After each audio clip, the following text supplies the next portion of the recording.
championship! A double play wins it with great. Turn it to the end zone. What a catch! Micaiah Tongue, touchdown! Into the layup, goes at the buzzer. Wins it! The championship!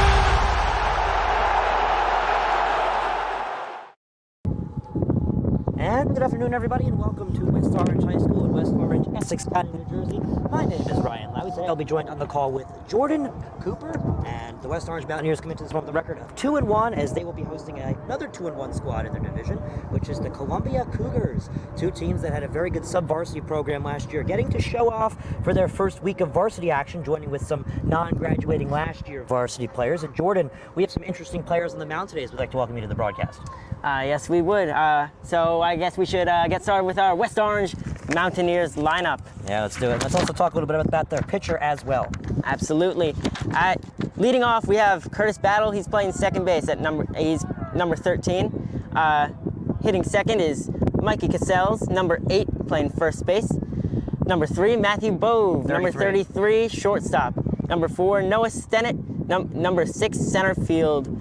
At number 5, Riley Moses is number 20, and he is pitching today, Ryan, so he will not be DH'd. At number 6 is Amir Stewart. Number 12, he is right field. At number 7, Gargiulio.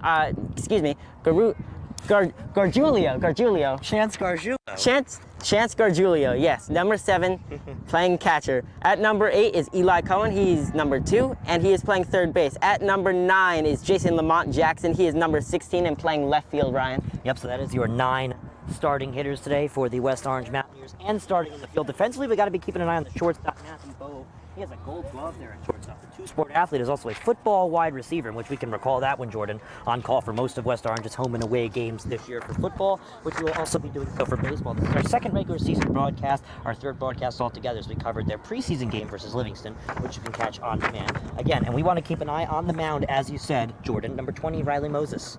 Absolutely, yeah. He's a great pitcher. He's a great hitter too. And as you can see, he is not being DH'd. So he has both the bat in his hands, and he's hitting in a very important role. He's in the 5-hole. He's got a lot of pop off that bat, and he can also pitch. So he's got a lot of power in those arms, Ryan. The right-hander will sliver his way right through Columbia if all goes right for him. Columbia, a regional school, Jordan. They play in Maplewood. However, they represent students who go and are part of public schools for the townships of South Orange and Maplewood, who all come together to create the Regional High School of Columbia, one of the oldest public schools in the state of New Jersey. Jordan, it existed pre-Civil War, that school. Very interesting. Let's take a look at their starting lineup. Batting first is number 4, Charlie Hurley. He'll be at second base. The shortstop, Luke Nomura, will be number 2, playing in the second spot. Brandon Dubek will be the designated hitter. He is number 17. The cleanup hitter is Zach Johnson, the right fielder, wearing number 10. Aiden Pierre, number 20, is in center field. The sixth spot is Akshay Heda, the third baseman, number 8. Matt Montiwala, number 22, is playing first base. The 8th hitter is number 27, Nico Reyes, in catching. And then winding up the order is the left fielder, Jack Maitland, wearing number 11. So that is your starting lineup for the Columbia Cougars, and we got to keep an eye on that nifty pitcher that they have pitching today, Jordan. That's going to be Jake Gurwitz. Absolutely, yeah, another great pitcher. He is being DH'd, however, so they do not trust his bat enough to put him in the lineup, but a great pitcher nonetheless. Let's see what he can do against the powerful West Orange lineup. They have some great hitters, Ryan. Yeah, this West Orange team, again, coming off of a big 7-2 win against Belleville on Wednesday, which was originally scheduled as an away game, but was moved right here to the nice West Orange turf on a day with some tough weather. Jordan, we were spewed with some terrible weather this week, but for some reason, the sun decided to knock itself right on in here to West Orange High School for a great game of baseball and a great broadcast coming right up. Yeah, the sun and the wind, it's blowing out to right field, so we should see some balls heading out to right field. Maybe if a player hits it right into the wind, maybe it can hop over the fence. And Jordan, we're also taking a look at the depth of the fence, too. It's a pretty far fence. As you can see, we have on the line of the first base side the Hall of Famers for both the West Orange Cowboys, which was the original school of West Orange High School, as well as Mountain High, which this property was. That was before West Orange High School was built and completed right here in West Orange, Essex County, New Jersey. Hard to believe so long ago there were 2 high schools in this township, 2 very separate high schools in all different ways, including athletics, and they've all come together to create West Orange High School. That other campus that one of the West Orange schools called home is now Seton Hall Preparatory School, and they are currently at Milburn High School, a top 10 battle. Jacob Gordon on the call down there with Sam Shane Brown. So tune in on the D1 Media Pro page on the NFHS Network. That's SEC American Baseball, 2 top 10 teams in the state. And right here we have some SEC Liberty Baseball in the second division between the West Orange Mountaineers, who have just taken the field, and then, of course, coming to bat for the first time today, leading off Charlie Hurley and the Columbia Cougars, Jordan. That's coming up next. Stay tuned right here on the D1 Media Pro page on the NFHS Network. When one of the top public high school athletic programs in the state of New Jersey uses the #1 live stream in the nation. Flip to Carson. He went the 90 yards on the kickoff return. He's trying to finish it off with a touchdown, and he does! The time, Carson! Ball court. Passed on over to Capstraw. Capstraw will drive in past 2 players, and she's able to lay it up and score. That is the 1,000-point club type of play right there. You can't ask for better than that one. Pass across. Stick down by Murphy. Send a shot and deflected. They score! 2 now. We're at the 2:30 marker left in the game. Immaculate go quickly, but it has just costed them a good play there to stay on the West Orange side. Diving in quickly is Capstraw, and she herself is leading West Orange to a comeback. 5 on it along the far corner. Tries to send it in towards goal. Has a man! What a pass! What a goal! Emma Mitchell to Gianna Festino. Short shot on goal. Post in! West Orange gets the goal, and they win. They take down the #2 ranked Seton Hall Pirates. What a thrilling game! So a free kick for West Orange. She sends it towards the net.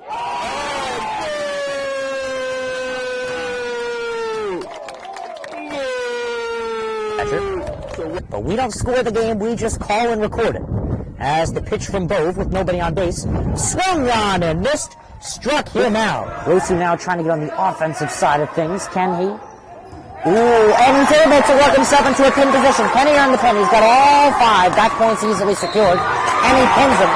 So the first Rosu with the first pitch just moments away right here in West Orange, New Jersey at West Orange High School's baseball field. Charlie Hurley will lead off for the Columbia Cougars here on this nice Friday afternoon, and he will be taking on Riley Moses on the bump today for the West Orange Mountaineers. West Orange, after a tough first loss of the season right here, 5-4 against Verona, are on a 2-game win streak where they have a 2-1 record, in which the visitors today of Columbia Regional see the same. Again, Columbia students from both Maplewood and South Orange Township, and West Orange, the great West Orange Townships, West Orange High School.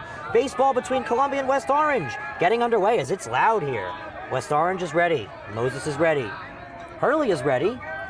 The umpires are ready here on this Friday afternoon as let's play baseball. This Friday afternoon is the first pitch. Misses. Count, Jordan, is 1-0. Let's tell us a little bit about Charlie Hurley. Now, Charlie Hurley, he had 11 hits last season, and he's a great leadoff threat. He stole 14 bases, so when he gets on base, he's trouble, Ryan.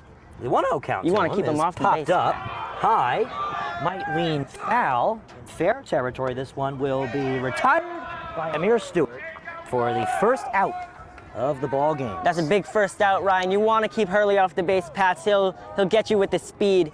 That's a great out right there. Good pop-up out, kept it off the ground. So here's Luke Nomura, the shortstop.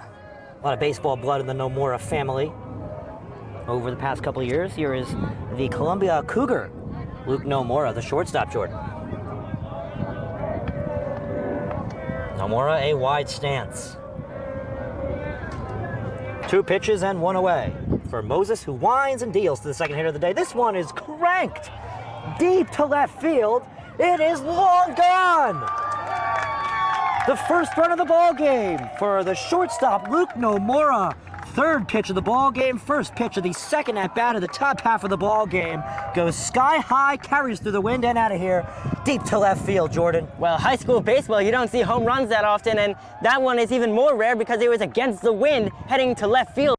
A deep fence right there allowed Luke Nomura took some big at-bats for Columbia last season, and that's a big at-bat right there, Ryan. Gets Columbia left field up. home run, skied over Jason Jackson, Jordan. Gets Columbia up 1-0. So here's Brandon Dubeck, the designated hitter. 1 away and a 1-0 lead for the Cougars of Columbia. And the first pitch. Just misses for a ball, and the count's 1-0. Wow, Jordan, that really sets the pace for your offense. Exactly. You wanna get out early, especially in high school sports, but that's hard to do in baseball. But Homer will do that. Right over Jason Jackson. Knew it was out here as it hit the wind. And it's now 2-0 to the third hitter, Brandon Dubeck. As I said, Jordan, that ball sky high and gone off the bat. A first pitch fastball to the first 4 to 5 hitters in the lineup at the varsity level of baseball and higher. Not always the smartest idea, as Moses will deal a 2-0 pitch to the third hitter. And it's sky high. Dubeck now sees a 3-0 count. He doesn't want to pitch to him. He's scared after that home run. And you know what? I think he needs to throw a strike here. Head coach Muirhead of Columbia might give the take sign 3-0 here, coming off of a home run with only 1 out, and this pitch is fouled away. He was given the go sign. Would you have given that sign? I don't want to give that. I wouldn't have given that sign because Moses seems scared right now. He doesn't want to throw another home run ball out there, take the walk. But I respect the go sign. Columbia, a tough year last year, 7-13, able in 3 games to pick up 2 wins and just a loss. In game number 4, they're taking on another 2-1 team in which they got started in the top half of the first with Luke Nomura's home run. Dubeck's 3-1. No go. The count is full at 3-2. So the count is now full to Brandon Dubeck, the designated hitter, hitting in replacement of today's pitcher. Full count pitch. Fouled away. He's fighting it off.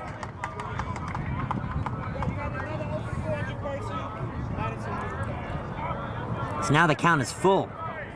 On deck, Zachary Johnson, the cleanup right fielder. Both teams batting 9 in regular season varsity baseball here on the D1 Media Pro page on the NFHS Network. It's a bright and sunny day. I think that it's the nicest day we've had all spring season, Jordan, here in this young spring season, as this pitch is cranked deep to center field. Going back is Stanek at the track. It will one hop over the wall for a ground rule double. Oh, wow. Moses is giving up some power hits right here. He looks shaky.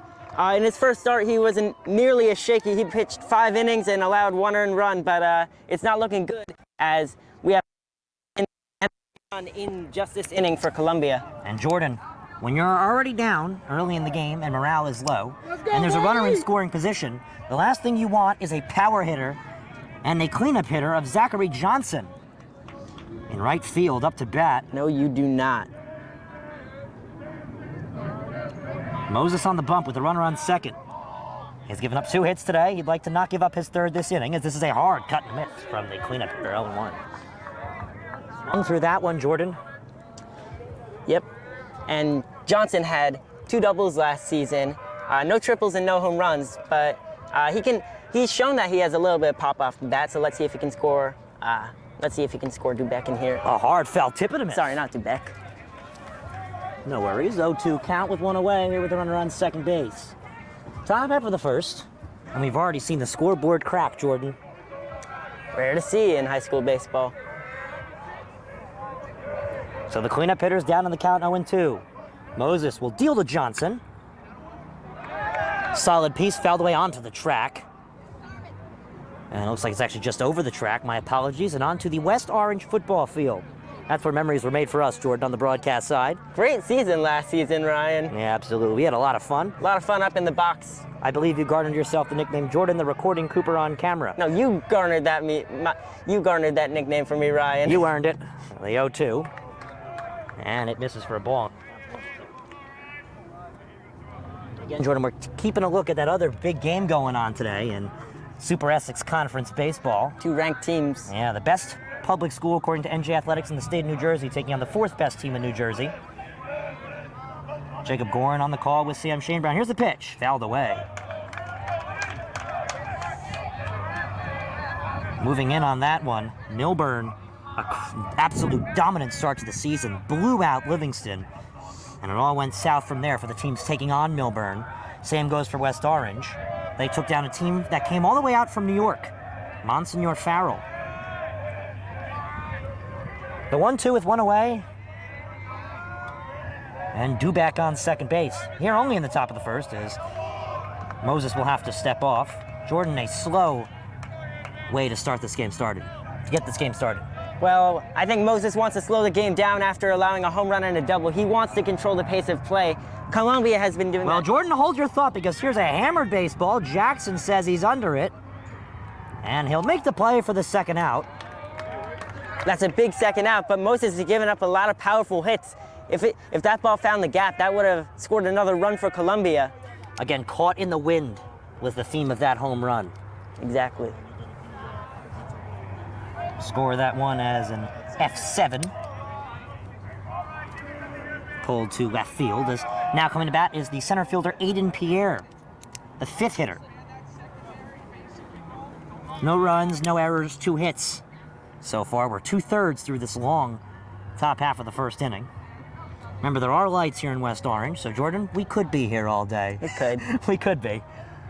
But it's nice and sunny, so hopefully we won't even have to deal with the lights. Gotta love the weather. A low of 52 this evening, so if we're stuck here through the evening, we're not gonna be too chilly. We'll be comfortable here. Yeah, we'll be comfortable, having a lot of fun watching some high-level baseball in the Super Essex Conference. The Liberty Division, here's the pitch. Fouled away.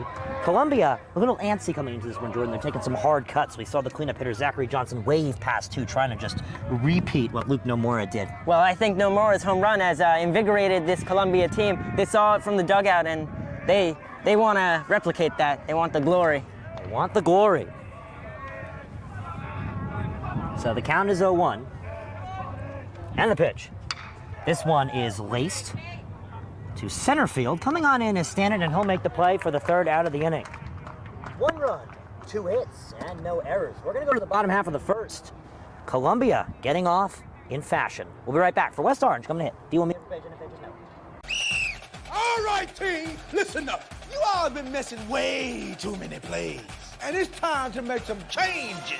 Effective immediately. You'll all be joining my team, the NFHS Network. If it happens in high school, we got it covered. We've got your favorite high school sports wherever you want them, whenever you want them. Streaming live or on demand. Plus, with a few well-executed moves here, here, and here, you can find and follow your favorite school or team. But what if I... Hey! There is no I in the word team, but there is in the word clip, which is what you can do with our new clip and share tool. Watch the game, clip the moment, share it with all of your fans. It's simple, people. When you're teamed up with the NFHS Network, there's no excuse to miss another play. Now you get out there and you watch some sports. Your high school, your team, your game, streaming live only on the NFHS Network. Who's gonna slap that hand? Bottom half of the first. Columbia got things started in fashion. The first at-bat of the game for them was an F9. Excuse me, that was not an F9. That was the third of the game. It was an F9, and then a home run from Luke Nomura, a double from Brandon Dubeck. Zach Johnson would then fly out, as well as Aiden Pierre, and that would do the 3 outs in the top half of the first after damage was done with 2 hits and a run to that. Now let's take a look at what's coming up for the West Orange Mountaineers. Curtis Battle, Mikey Cassels, Matt Bove, the 3 hitters to take a look at, and then if we can get to it, Stanton, Moses Stewart, Gargiulo, Cohen, and Jackson. They're going to be taking on Jake Gerwitz on the mound, the wicked right-hander, Jordan. Now, Jake Gerwitz was a little touch and go last season. He pitched around 7 innings, but he allowed 12 walks and 6 earned runs. So he was touch and go, but let's see if he can improve in his now senior year. Touche. Curtis Battle will step on in. He wears number 13. Let's see if he can battle it out in this at-bat. Let's see if he can battle it out. Gerwitz is ready. Battle is ready. The umpire's ready. Let's play another half inning of baseball as this first pitch is lined. And a nice handle at shortstop is bobbled. The throw to first is in time. That was a nice just got play, battled nice by play. seconds. That's Luke Nomura. Oh, and he had the big home run. He's making big plays all over the field today. Bobbled That's that, right. but he got it in time. Luke Nomura bobbles a nice play and is just able in time to get it into the glove of Matawala as Battle goes down as a 6-3 in the scorebook. That brings up Mikey Cassels. 1 pitch, 1 away. Gerwitz does not slow down to deal as there's a pitch in there for a called strike from the count 0-1. Jordan, you notice the spirit is here. When the weather's nice, the spirit is here. Exactly. West Orange turns out in big numbers for their sports teams. And this pitch is grounded foul down the third base side. I don't even think it's just the fans, but I really think it's the players. The players are just loving the weather today. They're loving their season. They're loving their new head coach. They're loving their team. Yeah, they're just loving the team. They're loving the times, too, as well. They were able to get out of a tough top half of the first and bring their solid bats, who have just been doing great in 3 games, to lead them to an over 500 record. And remember, that one loss, only a 1-run difference to a very strong Verona team. As there's a breaking ball. First breaking ball of the game misses. Counts 1-2, Jordan. A third through the bottom half of the first. A slow top half of the first, where we saw the shining bats of this new Columbia Cougars team bouncing off of a tough year last year, as there's a pitch in the dirt. A good eye by Mikey Castells. As the count is now 2 apiece with 1 away.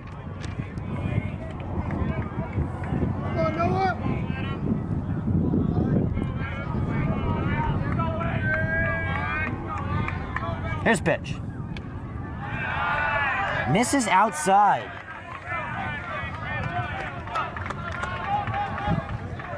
So now the count is full.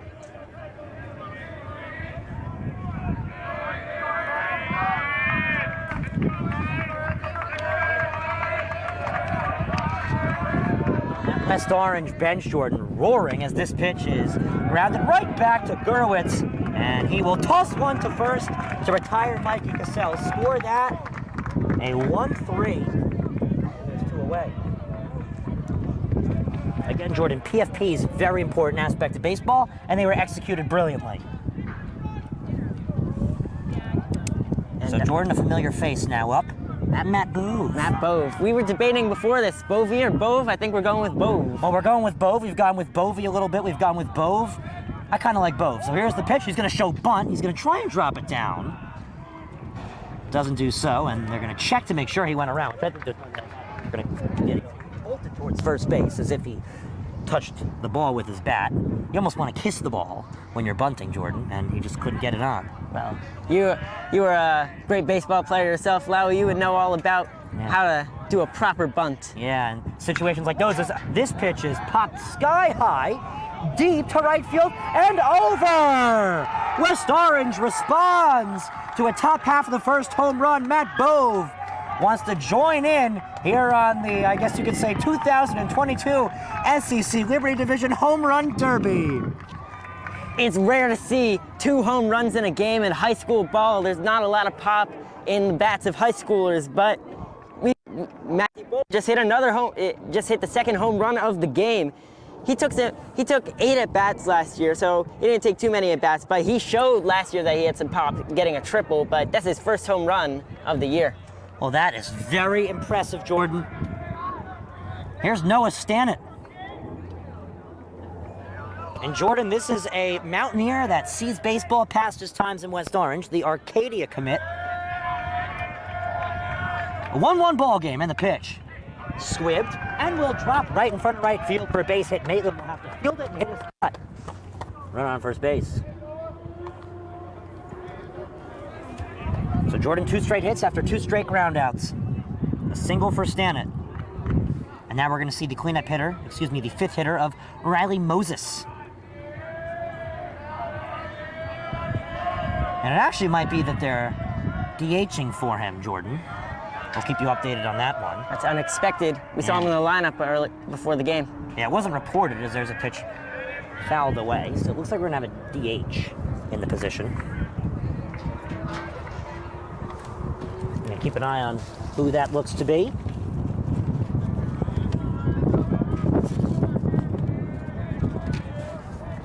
And they're going to check the runner at first. Oh, it's quite close, but he is safe in time. Oh, excuse me, Ryan. I said that Matthew Bove had 8 at-bats last season. Sorry, I was looking at this stat. He actually had 43 at-bats last season. Some correction. So the 0-1 with 2 away. Runner goes in there for a strike to throw down to second. Not in time. Nomura came in. Too close to catch that baseball. Now there's a runner on second base.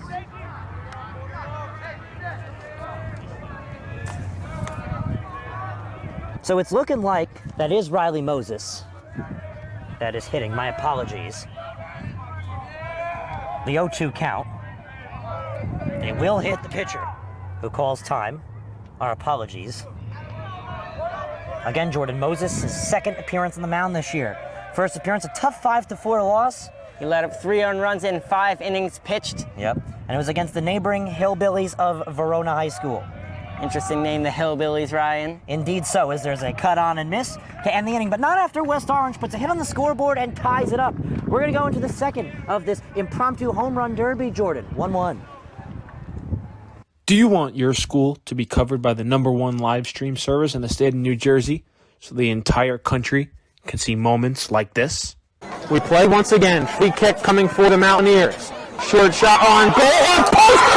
And West Orange gets the goal, and they win. They take down the #2 ranked Seton Hall Pirates. Bullock takes the snap. He's going to take it himself. Barreling towards the goal line, and he's in. Carriage Bullock from 3 yards out, and the Marauders lead it 20-7. Or be a witness to championships like these? Montclair are state sectional champions. They defeat Livingston 4-1, and the Mounties sweep the boys and girls brackets in back-to-back wins over the Lancers. 3-2, there goes the runners. Swing on and miss, strike 3, that does it. The Cranford Cougars are the Last Dance World Series champions. Or have exclusive interviews with players and coaches. Maroon and Silver star pitcher Teague Mulcahy. I'm here with Cranford star Ryan Jarros. We're with the Bergen Crusaders star of the game, Luis De La Cruz. Here with West Orange head coach Doug Nevins. And all right, now here with star goalkeeper Nikolai Matthews of this West Orange Mountaineer team. Nikolai. Here with Claire Manning after Montclair picks up a 4-1 win over Livingston. I'm here with Molly Brumback, the goalkeeper. Molly, what was today like? Here with West Orange girls varsity coach Sean DeVore. Then join the D1 Media Pro team, New Jersey's #1 live streaming service. Welcome back to West Orange High School in West Orange, Essex County, New Jersey, Liberty Division, 2nd Division matchup. One of our 2 premier Essex County games on the broadcast today. I'm Ryan Lowry, joined with Jordan Cooper here in West Orange High School. A 1-1 ball game. The visiting Columbia Cougars are back up to hit. Akshay Hedda, the #8 third baseman, steps into the lefty box. And back on the mound, to no surprise, is Riley Moses. And he's going to step off. And one thing we've noticed about Riley, he's a consistent strike, and if he misses for a ball, it's close, 95% of the time pitcher. But that ball carries when you get solid contact on it in a day like today with the wind, and we saw it happen twice. Exactly, but it's gone to left field, which is unexpected. You would expect it to blow to the right field side, Ryan. Yeah, exactly. You know, that wind is just... So I think he's been getting a little unlucky on that power coming off his pitches. Jordan, you know what they say? Mother Nature really does have a mind of its own. Exactly. It counts 1-0 after a pitch in the dirt. A little prior to the bag as the pitch is caught on and missed for a strike. It counts 1-1. So now it's the 1-1 count to Aiden Akshay Hedda.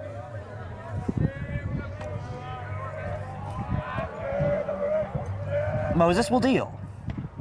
Breaking ball, can't fit in there for a strike, and the count is 2-1. Now, Jordan, that Essex County tournament is just sneaking its way on into the schedule. Just a couple more weeks until we see all of Essex County's baseball teams of all levels have a chance to insert themselves into a tournament. And West Orange would like to go far in the Essex County tournament, Ryan. They're a dominant Essex County team, generally. This ball is hammered into the hole of right and center field. It's going to be picked up by Amir Stewart, and chugging his way onto second, down and safe is Akshay Hedda. It's a day for hitters, Jordan, against good pitchers, too. Akshay Hedda will record another hit, this one a double for Columbia. Well, he only had 1 double last season, Ryan, and he already has a double here. So let's see if he can come in for a run. And a lot of power coming off these Columbia bats today, so it's a likely possibility. Indeed. Runner on second for Matt Motowala, the number 22 first baseman. Motowala batting in the 7th hole and stands quite firm and tall. A double for Hedda. Not a big lead, as he'll somewhat be held on by the shortstop Matt Bove in the first pitch. Drops in the dirt, nicely blocked by Chance Gargiulo, and the count's 1-0. Again, Jordan, it's just been a day for hitters. We've seen hit after hit after hit. That's hit number 3 for Columbia in just 2 innings. 4 hits on the day total. The 5th one soon to come. Here's the pitch. Caught on and missed. That's how you throw a breaking ball. Now, Jordan, a little update. It is Yankees baseball opening day. The Mets, as you are quite a fan of, a big win. Big fan of the Mets. The Yankees tied with Boston 4-4 to get their season underway at the stadium as the pitch is cranked and will just be caught in right field by Stewart. He goes flying down and guns the ball to second for the force-out double play. What a play by Amir Stewart. He clears the base paths on that double play. The wind just carried that little chopper play corked by Matawala.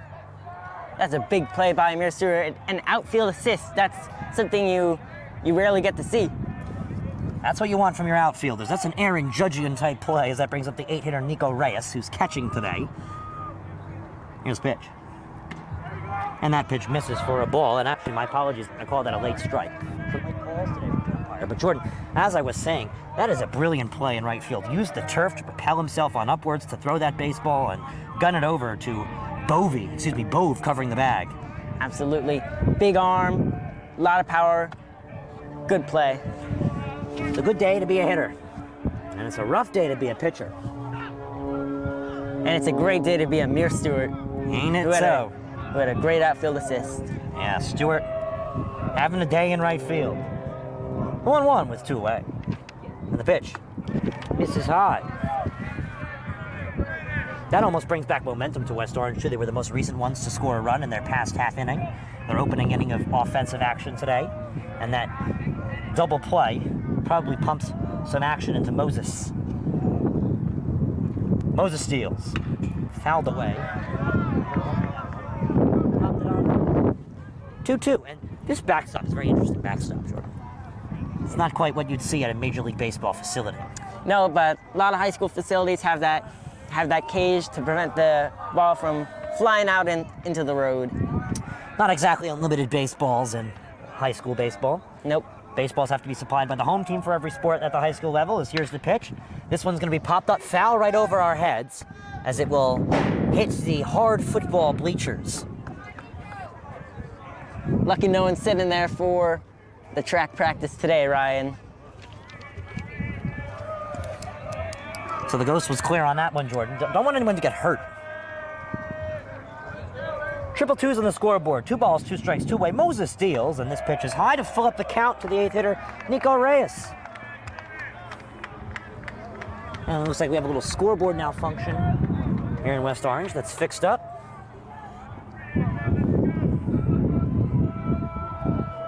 Full count, 2 away. Both teams posted a run in the in the first inning of action. Moses winds. Moses deals. High ball 4. Reyes, a free pass to first base. Wasn't that bad, Jordan? Worked the count, got the walk. It's what you want as a hitter. Don't always want the big hits. You always want to get on base, though. That's always the goal. And it looks like they're actually going to do a pinch running maneuver on the Columbia side. Mercy for the catcher. Checking in will be number 4, Dominic Starzinski. So Starzinski occupies first base for Nico Reyes, and this brings up the 9-hole hitter, Jack Maitland.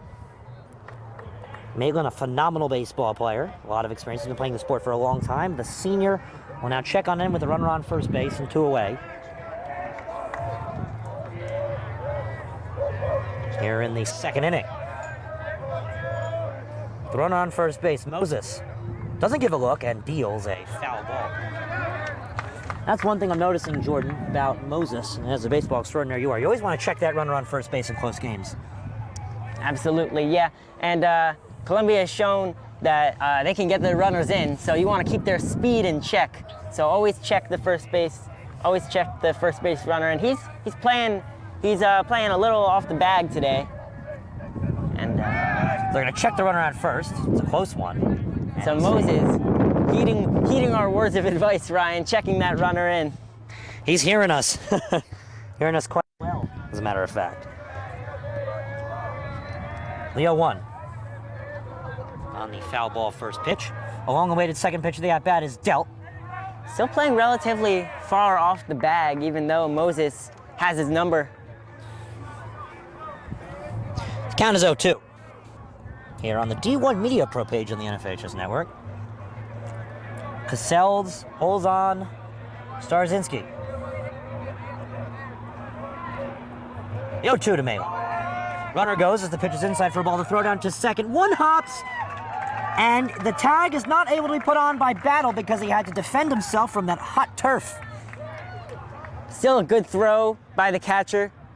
You wanna get that tag down on such a good throw, but there's a steal for Columbia. And Jordan, that's also calls for a debate. Would you rather the throw be better and more time taken, or would you rather the throw not be as good, be a 1 or 2 hopper at this level of baseball and less time taken? I think the throw was good and in time, Ryan. Yeah, on the one hopper there. Here's the pitch. Yeah. This one. I think that's a very ripped foul. Down our side, screaming, "Watch out!" We're a lot of locals. And as I was saying, it was definitely a great throw, but in the situation where a throw is not as perfect, would you prefer it to be like that if it gets away earlier? Because at this level of baseball, these are not exactly professionals. Well, I would say I just get the ball out quickly, hopefully, and just hope for the best for your second baseman. You want your second baseman to be a stout defender. Moses steps off.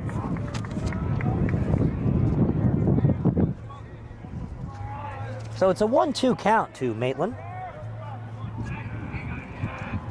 Columbia tied with West Orange here on this Friday afternoon, exactly a week since opening day in New Jersey high school baseball. Top 10 rankings came out from NG Athletics. They don't even have last year's defending non-publics A state champions in their top 10. They have St. Joseph's Metuchen. They have Seton Hall, but they don't have St. Joseph's of Montvale. Last year's non-public A group state champions, as Maitland comes all the way back down 0-2 with the keen eye of his to fill it up. I'll tell you, Jordan, you know what's also interesting as well? Seton Hall, an SEC foe of both these teams that play in the division higher, but these two teams do see each other a lot and play a good game against them. Ryan Sprock has actually moved after his college commitment to North Carolina. So that's a piece Seton Hall lost this year as it's fouled away. Also graduated a lot of talent, but Nick Maldonado is back for them, and Maldonado is a keen shortstop. There was a lot of tests done on him and some of the best club baseball players in all of the nation, and he was rated top 5 in the nation in vision and reactionary senses on the defensive side. Well, that's a very important skill that MLB scouts love to see. They love to see that quick glove to the ball. They do. Yeah, a lot of pro scouts keeping an eye on him. He's already college committed. Here's the pitch, and it's fouled away. Maitland doing quite the job. Maybe he ought to apply for the leadoff hitter position. If he wants to play the next level of baseball, he could definitely do it, because this is quite the count. The count is full to him. Started the count down 0-2, fouling off a couple pitches. Moses has been shaky today, so if you work the count, you can probably get to a reliever early on. That would be big for Columbia. Yeah, and Moses has been throwing strikes, but, I mean, his strikes are solid, but once you make contact with that baseball, that ball is going to fly. The wind going in a hitter's direction, almost pushing that bat on out as you swing it. Exactly. He really likes to pound the strike zone, but sometimes he can throw meatballs down the plate. And it's not good. You don't want that. You don't want that. Let's just say that. By far the longest at-bat of the day comes to an end as Maitland goes down on strikes. We will now go to the bottom half of the second inning. Tie score. 1-1. Stay tuned on the D1 per page on the NFHS Network. All right, this is Adam. Take 2. Mark? I guess. I go like this. The best part about playing football in Texas has to be the reaction from the community. I want to encourage others to play volleyball or choir because you get to experience new things and do stuff that you've never done before. My reason why is passion. My reason why is pride.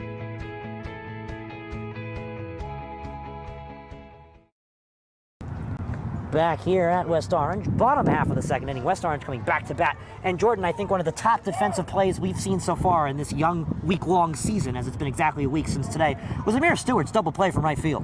Absolutely. That was a big arm play, big powerful play, gets it into second base. You rarely see the outfield assist, especially in high school, but that was a big play to get the double play and clear the base paths, as you said before. And well, Jordan, by coincidence, you want to guess who's leading off? Is it Amir Stewart? Well, I'd be wrong to say you were wrong, because you're right. Amir Stewart will lead off. He wears number 12, and he's playing that beautiful right field position that he's flexed. We found a very interesting way to get to Amir Stewart leading off in this inning, Ryan. Yes, we did. So, in conclusion, Amir Stewart will get his first at-bat of the day. We've seen 2 home runs, 1 on each side. The second hitter did it for Columbia, and the cleanup hitter did it for West Orange. So Stewart digs in. An inning after his phenomenal defensive play, he's now going to get an offensive crush as the first pitch misses low for a ball. The count is 1-0. Getting a little wind here, but again, it's only helping out those hitters. The 1-0 pitch. If they can hit to the opposite field, it'll be a big help. It would be a big help. We saw an opposite field home run quite earlier. A 4 hits total game. Hit number 5 still on the men. We saw a walk as well today.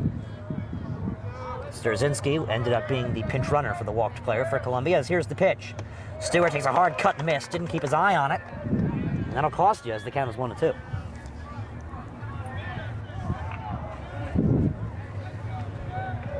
So 1-2 as it says on the scoreboard.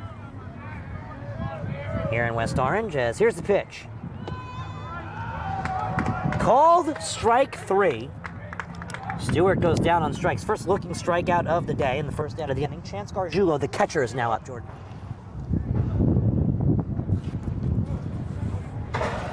So Gargiulo will step in. Again, Jake Gurewitz, to no surprise, out for a second inning of action on the mound. First pitch to the catcher is fouled away. A very wide stance presented from Gargiulo. Now, Jordan, I know you don't really play baseball anymore, but what would your stance look like?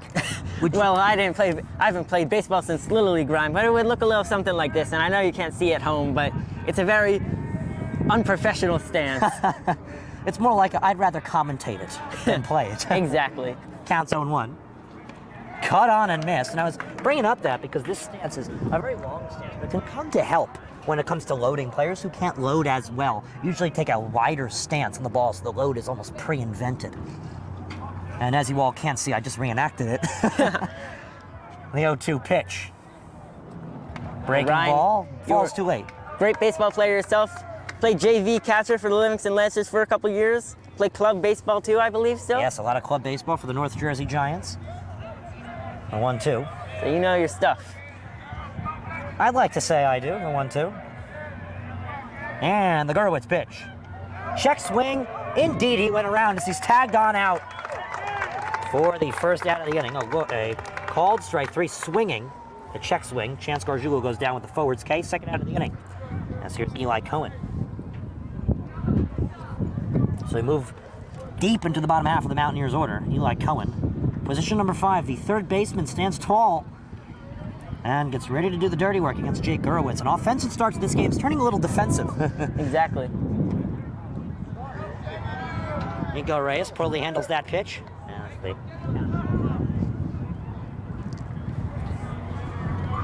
Again, Jordan, we're loving the sun. This is probably the nicest day we've seen this baseball season after 7 Probably, days. yeah. It's been a little rainy so far this season.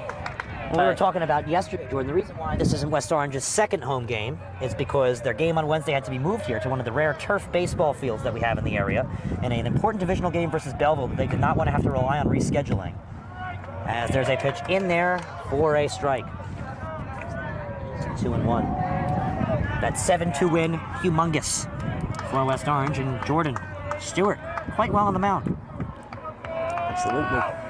1-2 two-way pitch. Laced, foul, just over us. As count is full on. Excuse me, the count is 1-2.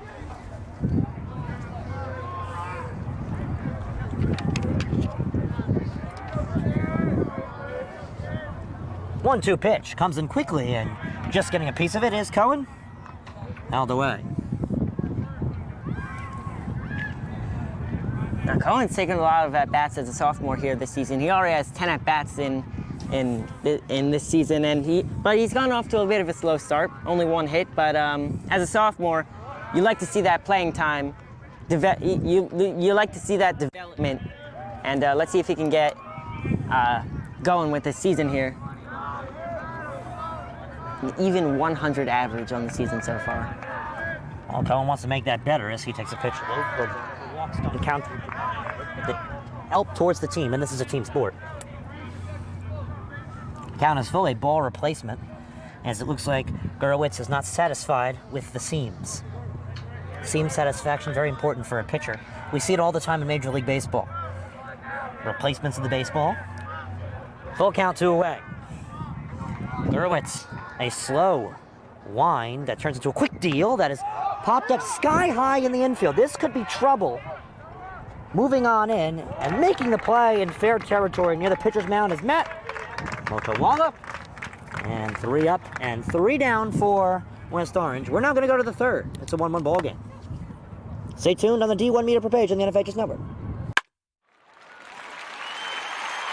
It's his responsibility as Maldonado cranks one into deep left field. You can forget about that. Chris Maldonado with home run number 2 today. He's got as this one is ripped into left field. A bat flip and a homer for Tyler Beck. Pitch is hit in the air, left field. Going over Fiore. He's back at the track, at the wall. It's gone. A leadoff home run for St. Joseph's Regional. Ellis Garcia gets things started for the Green Knights. Here in the payoff pitch is hit in the air, deep right center field. That ball is high, it is far, and it is gone! A grand slam for Matthew Monteleone. And it kicks and fires. That pitch is hit in the air, deep right field. Get out of town! Michael, you waited up, and Marcus Johnson smacked it out of the yard. A leadoff bomb from the Cougars center fielder. Play the 1-2. Hit in the air, deep left field. That ball is high, it is far, it is long gone off the house. Makai Moore with a go-ahead 2-run shot way out of here. At Miller's pitch is a breaking ball, cut on and missed. Hard strikes out the side of the third. We head to the home half. But the first pitch to Hollander is belted in the air, deep left field. That ball is high, it is far, and it is gone. Matthew Hollander wastes no time getting Milburn on the board here in the first inning.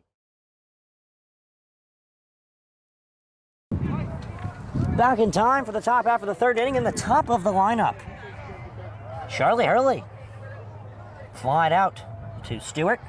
We didn't get a chance to talk much about Hurley as the game was just getting underway, but Hurley took a lot of at-bats last season and got some big hits. He got 11 hits, and he's a true leadoff hitter, Ryan. He walks a bunch. I believe. And he just tried to put a bunt down, and he went through it, missing it.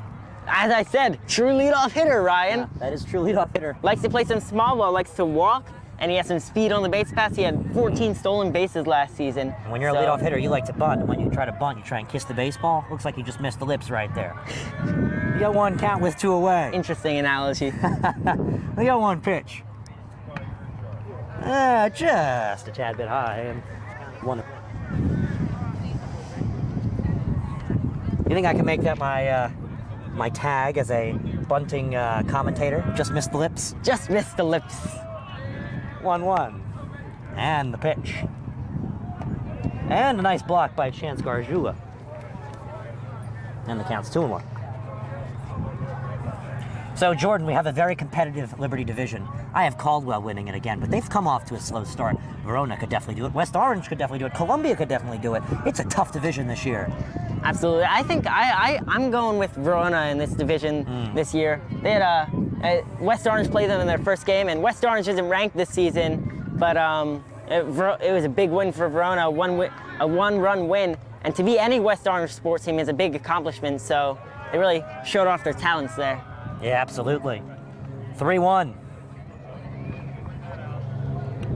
Moses winds, Moses deals. Breaking ball. In there, called strike. My apologies, that's a fastball.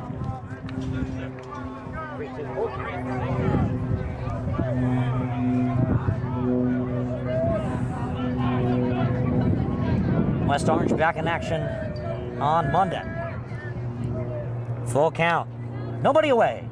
Breaking ball, got him swinging. Hurley goes down on strikes. It's risky throwing a breaking ball in a full count, but with the weather like this, that baseball can carry, so you almost want to settle with the walk in a situation like that if it doesn't work out, but it worked out. A nice strikeout pitch. Nice strikeout pitch right there for the breaking ball.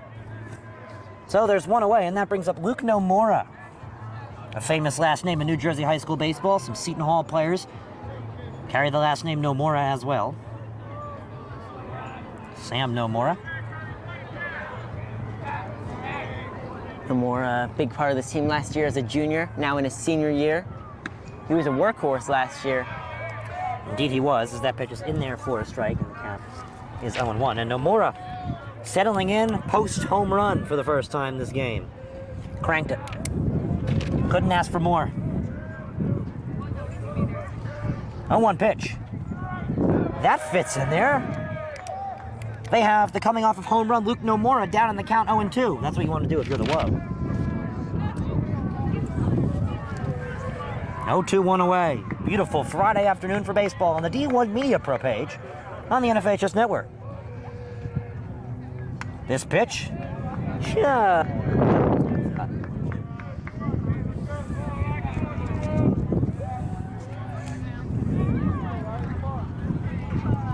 More SEC baseball. Today, Livingston in action, as their game was actually canceled. My apologies, due to the weather this week pounding those non-turf facilities, as this pitch is whisked foul down our side. Do 1-2 once again. Track practice behind us. Jordan. West Orange track having a strong season. Some of the strongest track teams in the area. Oh yeah? What have the West Orange track, what have the West Orange Mountaineer track stars done this year? Do you know, Ryan? I don't have an exact recall, but I know that they're having a very strong year. And they're very happy with their performance. A lot of other good track teams in the area. Seton Hall track, some of the best on the boys' side. Mount St. Dominic track, some of the best on the girls' side, as this pitch is low for a ball. Well, you know, Livingston, our hometown, has a good track team as well, Ryan. Very good track team down in Livingston. MKA track, always phenomenal year after year. I think it's MKA and Seton Hall. Those private schools, they have such good programs. Their JV teams can compete against some lower echelon, I guess you could say, varsity track teams. Yeah, those private schools like Seton Hall Prep, Don Bosco, even West Orange. This pitch is cranked, Jordan. Hold your thought.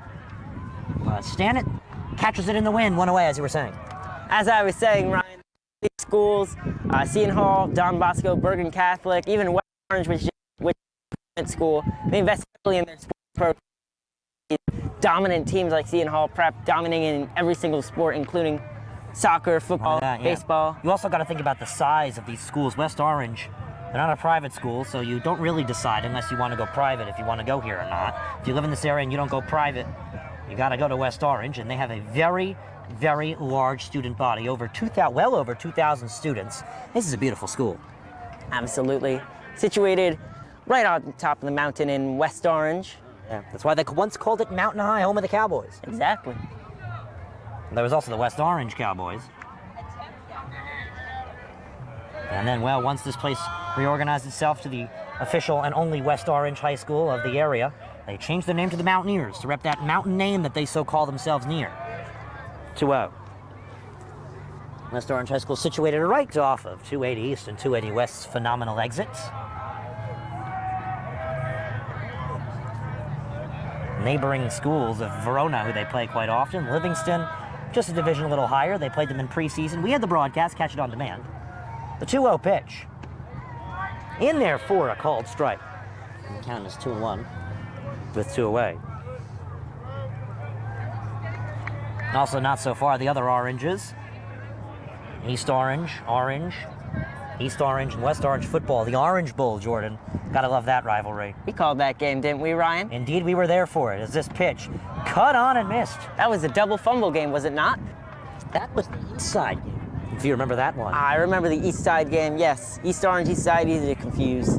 Catch all those games on the on-demand function on the D1 Media Pro page on the NFHS Network, presented by Michael C. Rusinella of NJ Orthopedics. 3-2s on the scoreboard, 2-2-2, and the pitch. Called strike 3. Dubeck goes down on strikes with 2 strikeouts this inning and a fly out to center field. The Cougars go 1-2-3. Move to bottom half of the 3rd inning. Stay tuned. D1 Media Pro page, NFHS Network. High school sports fans, relive your favorite moments. Just click the shopping cart below the video player and select DVD or digital copy to get yours today.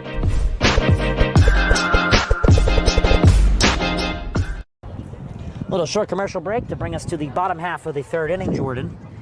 As it looks like West Orange will now come to hit. They're going to start off with Jason Jackson and then move to the top. Jackson, Battle, Cassels, and then if we see Bove, Standard, and Moses, the 3, 4, and 5 hitters, that would be up. So those are your 6 to do for West Orange. Jackson, the only player in this ball game to have not hit yet, will do so in the bottom half of the third, winding up the Mountaineers order. Jordan. Now, Jackson has gone off to a pretty hot start this season. In 7 at-bats, he has 2 hits and 2 RBIs off those 2 hits. And in the 9 hole, let's see what he can do here. Yeah, exactly. So he's going to try and get West Orange started in this 1-1 tie ball game where we saw a home run from each side. Very exciting, Jordan. It's a close game with a lot of hits. That's moved to a lot of defense and a lot of pitching. Yeah, and you know what's interesting too, Jordan? This was a year where last year was the year where the winners of the Liberty Division elected not to move up to the American Division and switch with the last place team there. So Livingston, who had a very good playoff run, kept their morale up to agree to stay in the top division, while at the same time, Caldwell agreed under AD Dan Romano to stay in the Liberty Division. And well, these teams, as of Columbia, West Orange, have shown they can compete with the reigning winners of their division quite well. West Orange beat Caldwell on Monday on the road. Oh, absolutely, Ryan. That was a big win for West Orange, and Mikey Cassels got the win for them. He pitched all 7 innings, complete game for Mikey Cassels. Again, West Orange not short of pitchers this year. No, they are not, and they were not last year. Last year, according to NJ.com, they pitched 1, 2, 3, 4, 5 pitchers, including Bove, Cassels, Moses. Excuse me. Those are this year's pitchers, but we get the gist. A lot of pitchers, and they have a lot of pitchers this year, including Bove, Cassels, Moses, Stewart, and Ward, the senior. Breaking ball in there called strike. Jordan, again, pitching depth, very important, because you know what happens in baseball, I think more than any other sport comparably, injuries. Absolutely, especially at the high school level, you want to have that depth, because you can't just go to your minor league system. You have a limited pool of guys. Yeah, I mean, you have your JV and freshman programs, but unlike the higher collegiate levels and pro levels, sometimes there's situations where those freshman and JV players just aren't big enough and strong enough yet to play at the varsity level. And sometimes there are those situations when natural infielders and outfielders have to come in and pitch, even if they haven't pitched before. We've seen it before. We've seen it in the Freedom Division last year for East Orange Campus Baseball with a 7-2 record. Very strong.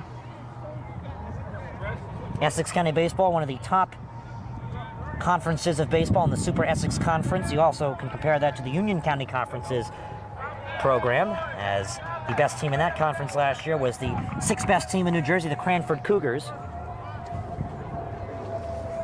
Count remains at 1-2 on the foul ball. Also a lot of good baseball out in Union County. Westfield upset them to make it to the finals against a very strong Governor Livingston Highlanders team. Don't confuse them with Livingston of Essex County. 1-2 pitch. Called strike 3. Jackson knew it as it hit the glove of Reyes. It's a backwards strike. It's backwards K, to bring up the top of the order with Curtis Battle.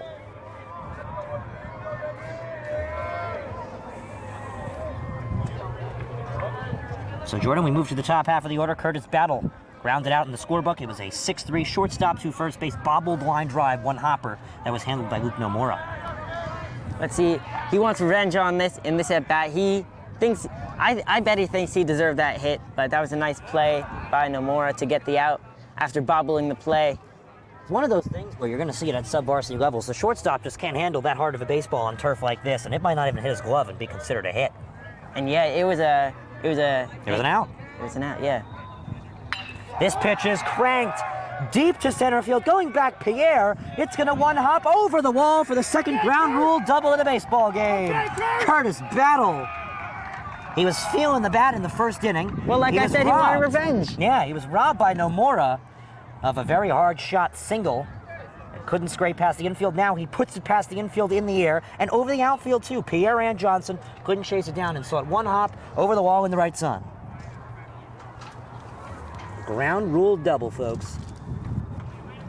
With one away, and that brings up Mikey Cassels.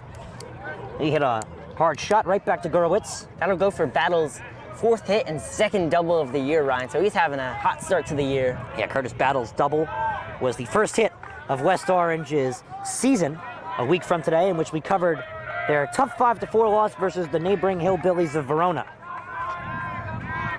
And the pitch in there for a call strike. I think the most interesting thing about this Liberty Division is that it's just mixed with very small schools and very large schools. West Orange, over 2,000 students. Verona, roughly 500 to 800 students. It's a very big margin, but nowhere near 1,000, unlike West Orange, which is well over it. As this pitch is popped sky high in the sun, under it, calling it, and making the catch, Zach Johnson.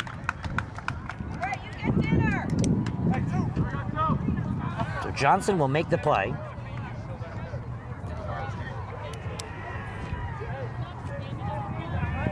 And there's 2 away. Runner does not tag, Jordan. Are you surprised? I'm not too surprised, but it was a nice play in the outfield. So I wouldn't have tagged up on that run. I would have just stayed put because it seemed like it was going to be a catch. And not only that, but Matt Bove is up, and Bove has quite the baseball bat. He hit a home run in his first at-bat, so he can hit that ball far, which gives plenty of time for a fast hitter like Curtis Battle. Fast runner like Curtis Battle to get his way through home. There is 2 away, though. Keep an eye on that one. Battle and Bove's home run, his second extra base hit this year, and his other extra base hit was a triple, Ryan. Yeah, indeed so. So Bove, another West Orange player, off to a good start. So they're going to check the runner at second, and the throw is overboard and handled by Pierre before the speedy Curtis Battle can get up and bolt his way onto third and take advantage of an error. So they won't score that one anything. And it looks like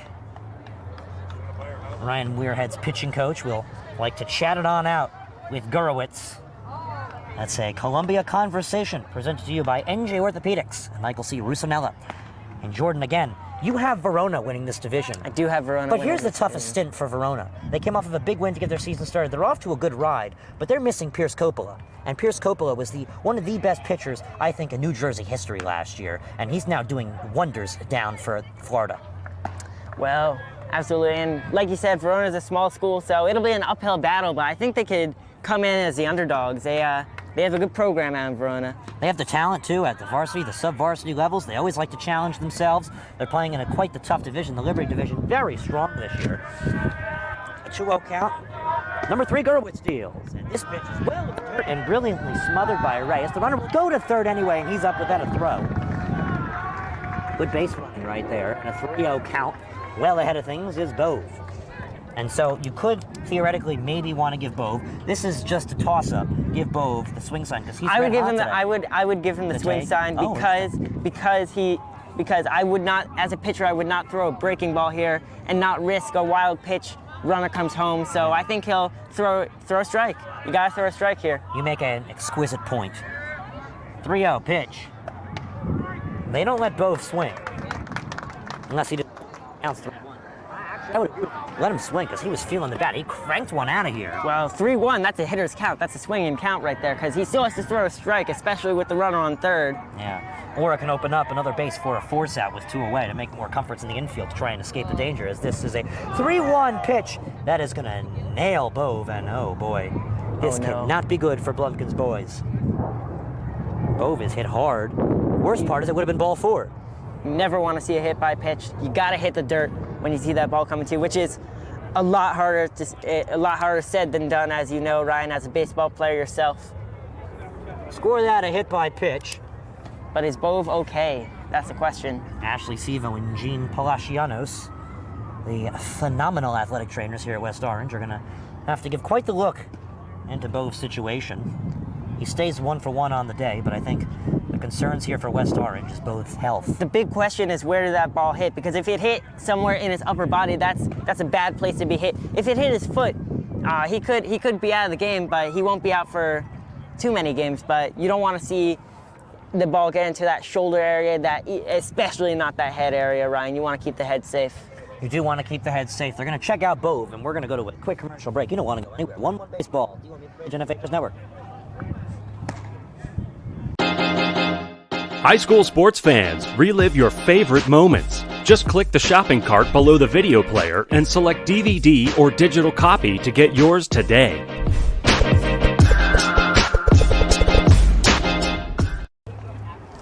Welcome back to West Orange Baseball here in West Orange, New Jersey. We're back. Matthew Bove just got hit by a pitch and the athletic trainers are still checking him out. So, Ryan, you want to talk a little bit about the Essex County Tournament that's coming up soon?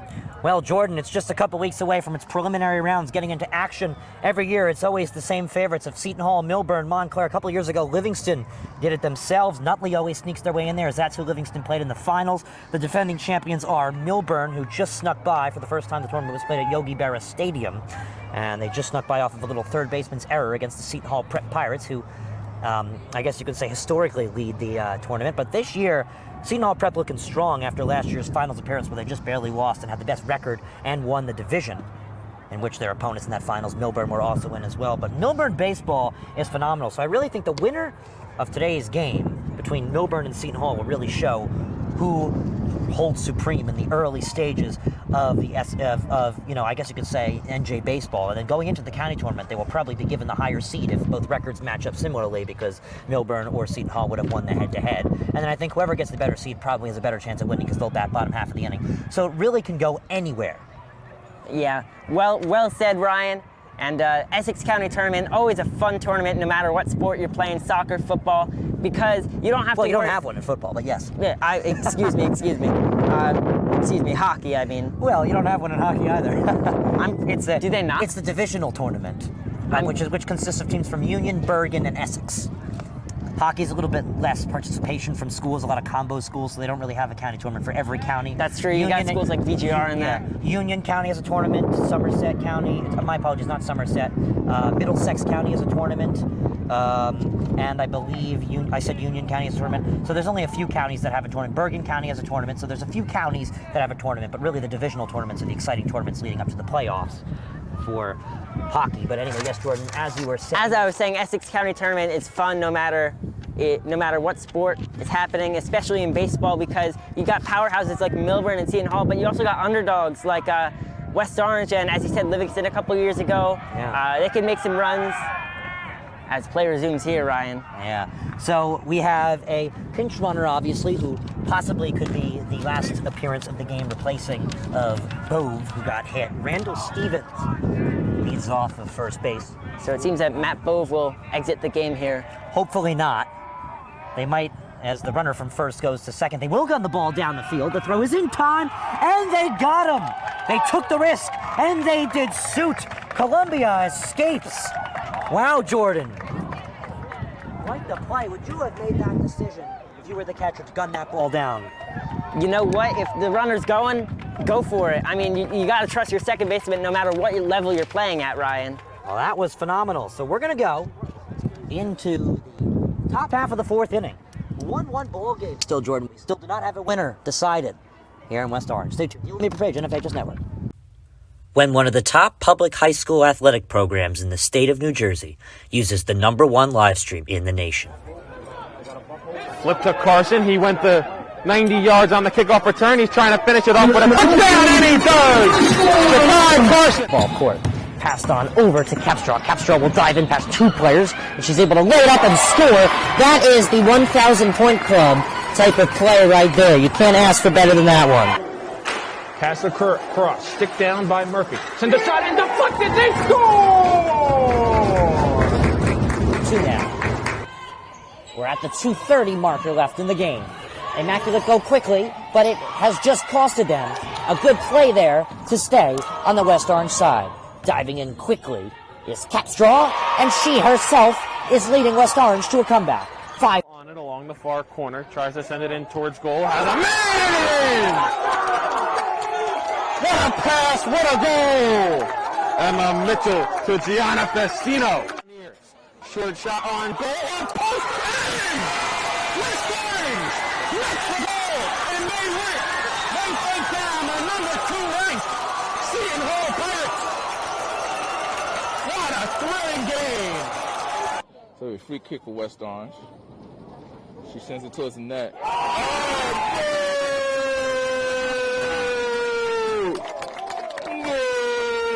Catcher But we don't score the game, we just call and record it.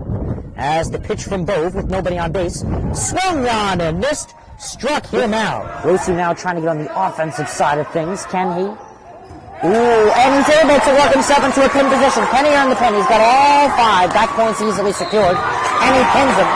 So the first Rosu with the pinfall victory. A big victory for Rosu. West Orange with a 5-0 win over North Central. I'm here with West Orange head coach. We move to the 4th inning. And up first, Ryan, will be Zach Johnson of Columbia. Had a pretty good season last year. Found his way on base a lot. Scored 8 runs off the base paths and got 8 hits to get on the base paths, Ryan. That's right, 8 hits to get on the base paths. So he's always a threat. You want to keep him, he's another player you want to keep off the base paths. Absolutely. And while they did it the first time, it was a fly out. Situationally aware player. Yeah, absolutely. Ball down low, 2-0. Columbia last year under head coach Ryan Weirhead had 7 wins to 13 losses, but their JV baseball team, Jordan, just snuck by Livingston. And although it's JV, that's still a very big positive, because not only is it a trophy in your school's collection, but more importantly, that's development for the varsity level to do some damage. And Columbia's shown it off. The 2-0. Moses back on for inning number 4. In the top half, winds and deals. In there for a strike. Jordan started off as a hitter's game and somehow warped into a pitcher's duel. Exactly. You saw Riley Moses a little shaky for West Orange, but he's turned it down, and Columbia has also clamped down the defense, and it's a 1-1 game. They've only allowed 1 run each. There's a golf swing trying to chase the dirt. And it won't do the job. The count is 2-2.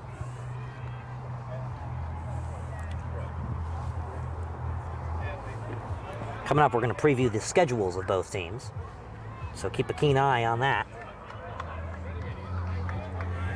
Both teams back in action within the coming days as the tough winter weather seems to have spewed out its last couple tough days. The 2-2. This pitch is walloped deep. All the way back and off the wall.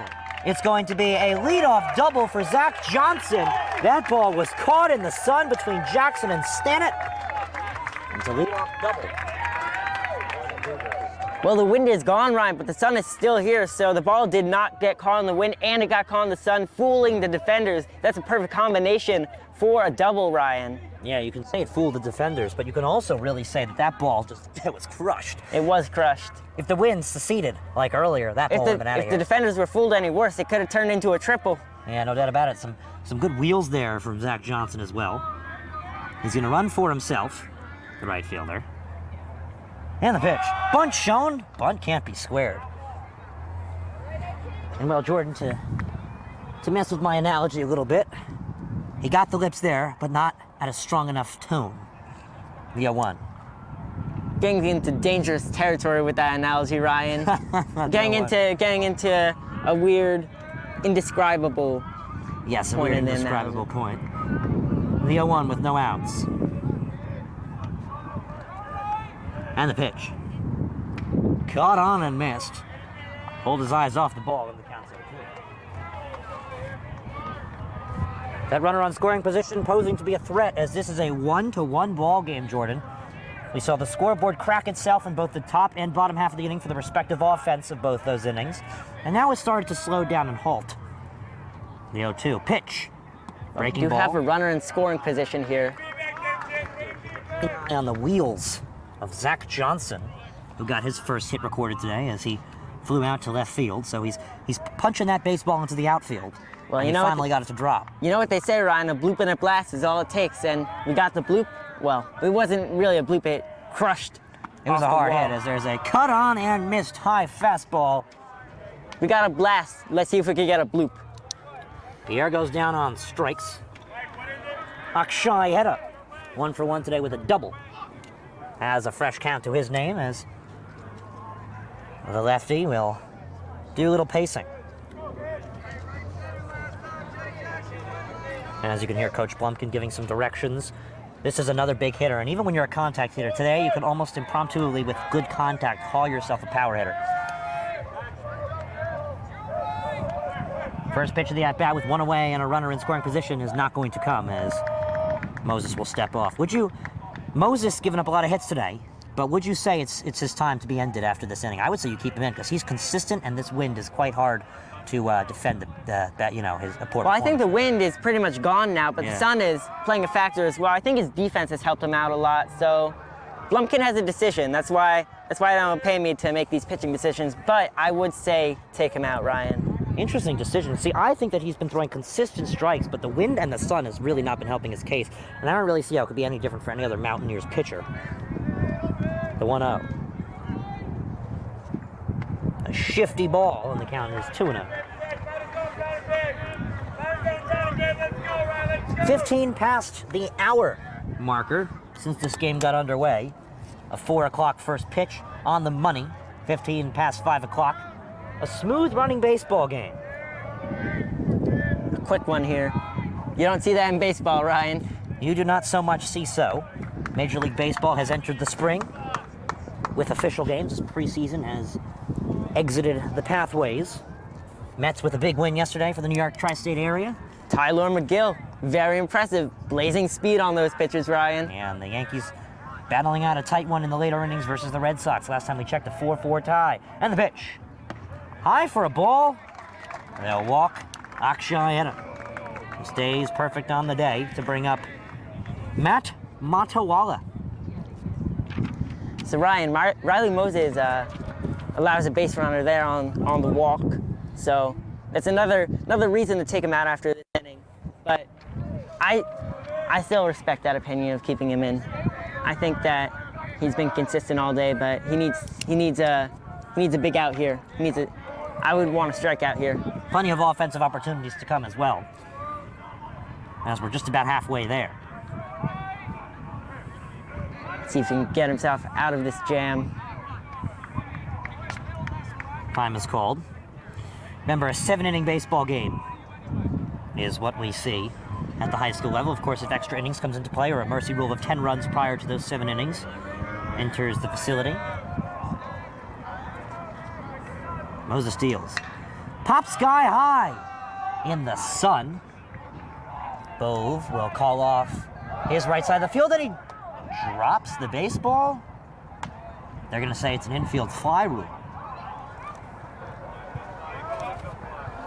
Now, Ryan, you're a rule book connoisseur, so I would say... Infield fly rule, 1 out, and runners on first base is occupied. So it's an impromptu catch, no matter if he actually catches it or not. Now, that rule really came into place to back up the sun from, fixing up the error count on the ball game, as that never looks good for either team. And it moves the flow of the baseball game, which is a common feat that all levels of baseball are just trying to institute.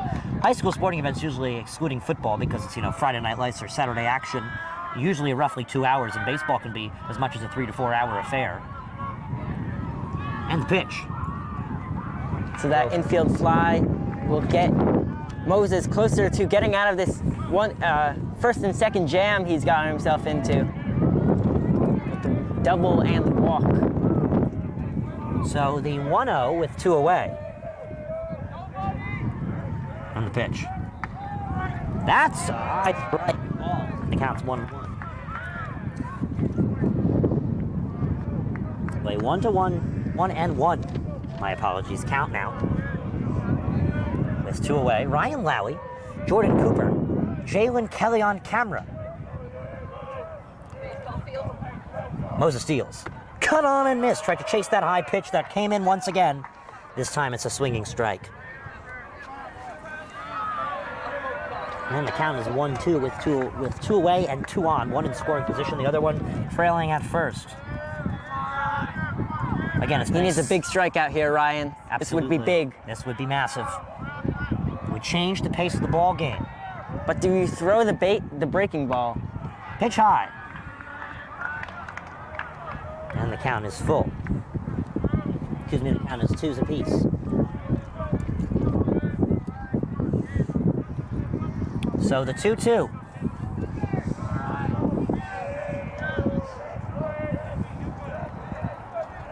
Moses deals. Cut on and missed. He struck him out. That will do the top half of the fourth inning. We'll go to the bottom half. West Orange coming to hit. Bon Jovi says it best. We're halfway there. Mountaineers coming to hit in this tie ball game.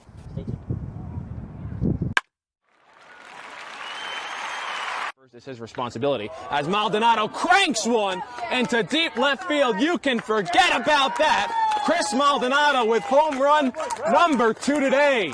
He's got as this one is ripped into left field. A bat flip and a homer for Tyler Beck. Pitch is hit in the air, left field.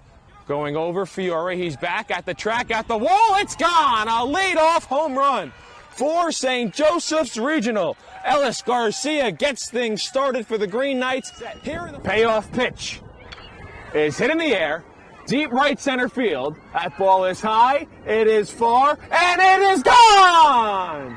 A grand slam for Matthew Monteleone. And it kicks and fires. That pitch is hit in the air, deep right field. Get out of town! Michael, you waited up, and Marcus Johnson smacked it out of the yard. A leadoff bomb from the Cougars center fielder. Play the 1-2.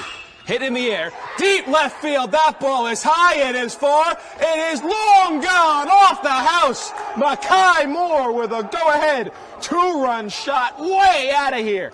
At Miller's pitch is a breaking ball, cut on and missed. Hard strikes out the side of the third. We head to the home half. But the first pitch to Hollander is belted in the air, deep left field. That ball is high, it is far, and it is gone. Matthew Hollander wastes no time, getting Milburn on the board here in the first inning. Bottom of the fourth, we move right into it. Here in Essex County, New Jersey, Liberty Division Baseball, the Super Essex Conference, another tie ball game, another tight one between these two teams. As this ball is hammered first pitch, deep to center field, Pierre backtracks, and he makes the play to retire the Arcadia commit for the West Orange Mountaineers, Noah Stannett.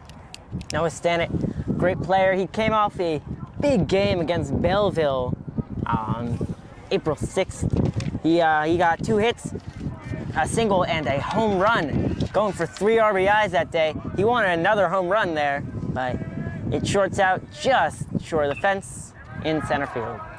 First pitch is grounded to third, and the play will be made on a 5-3 to retire Riley Moses. 2 quick outs. 2 quick outs. Here comes Amir Stewart. 2 pitches, 2 outs. That's the type of baseball you want in these types of innings. Here's Amir Stewart, the defensive guru today. Offensively, watched himself strike out. Wants to replace that this second at bat. He's having quite the year. As there's a pitch in there for a strike. Consistency from Jake Gurwitz.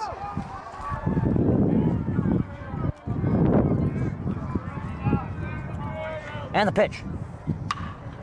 Grounded, this time to shortstop. Nomura. Throw is offline. Stewart is able to make his way to first base. It was a nice effort by Nomura. Great hustle there by Stewart, though. You always want to take advantage of the defensive mistakes that high school players often make. So you never want to just jog it out to first base. You always want to hustle and. So here's the question: do we call that the first error of the ballgame, or do we give him a hit? I would call it a hit. Yeah, you give it a hit because it's tough. It was a tough play to make. Yes, they're going to try and check on him again.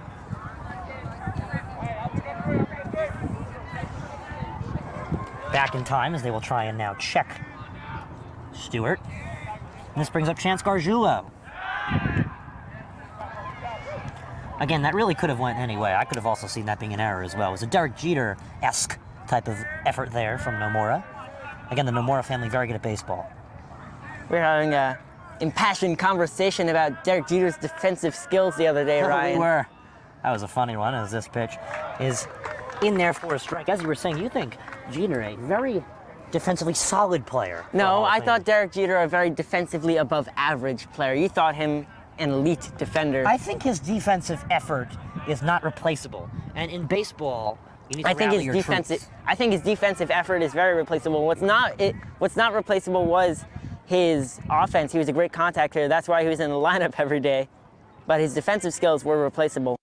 Well, we have an update down for Seton Hall Prep and Milburn. No score in the top half of the 5th inning. That's a shock. They're going to check the run high-powered first. teams. Yeah. Again, 4 versus 7 in NJ Athletics' top 10 rankings.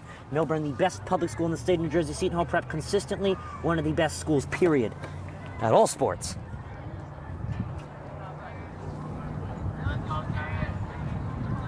The 1-2 pitch. Fouled away.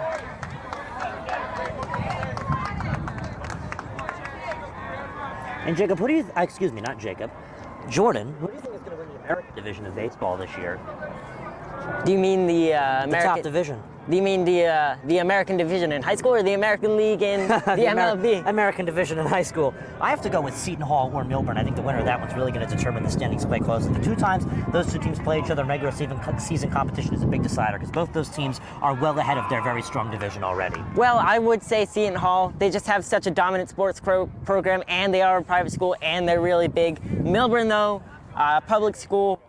Just adjacent to Livingston, New Jersey, has a great baseball program. Not a lot of other sports, but I would say Seton Hall. Just they have a historically great baseball program. Yeah, Shepard, a legend, over 800 wins, and you know how he got his 800th win last year? How did he get his 800th? He beat Milburn. Well, history deems it so that Seton Hall Prep will win this year. History, if it repeats itself, could show forth. Again, Coach Brian Chapman, no doubt about it, also a legend.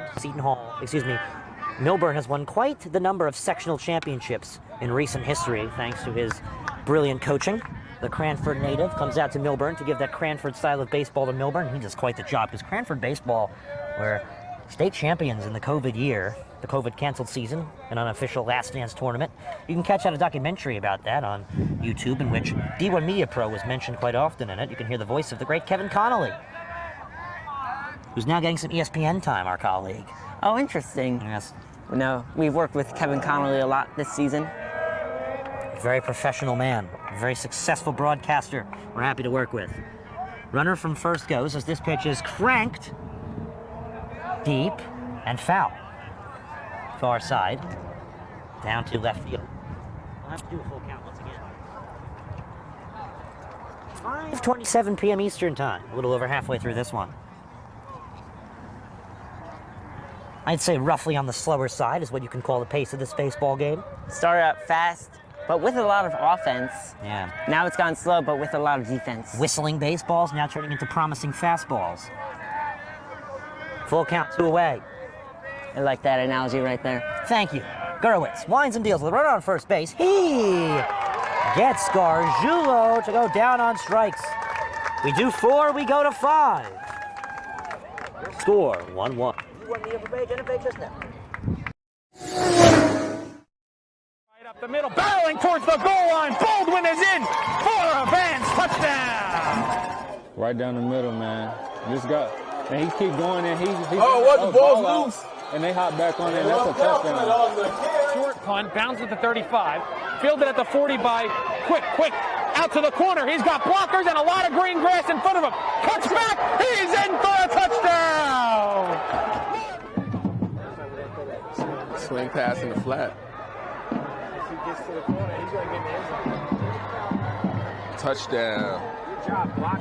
3rd down and 17, a handoff, getting to the outside. There's a hole, there's a first down, and all the way to the races is Elijah McWilliams to the house for a touchdown and for an IMIC for a division championship.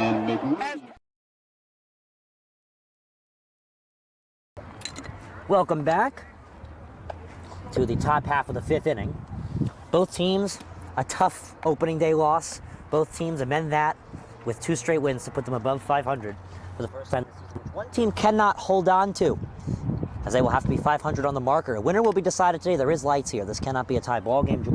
Columbia lost 4-1 to Caldwell to get their season underway on the road. They then hosted Belleville to a 7-2 victory, and then they visited West Essex to a 10-0 victory in which they mercied a team a division above them. That just shows how good the Liberty is this year, Jordan.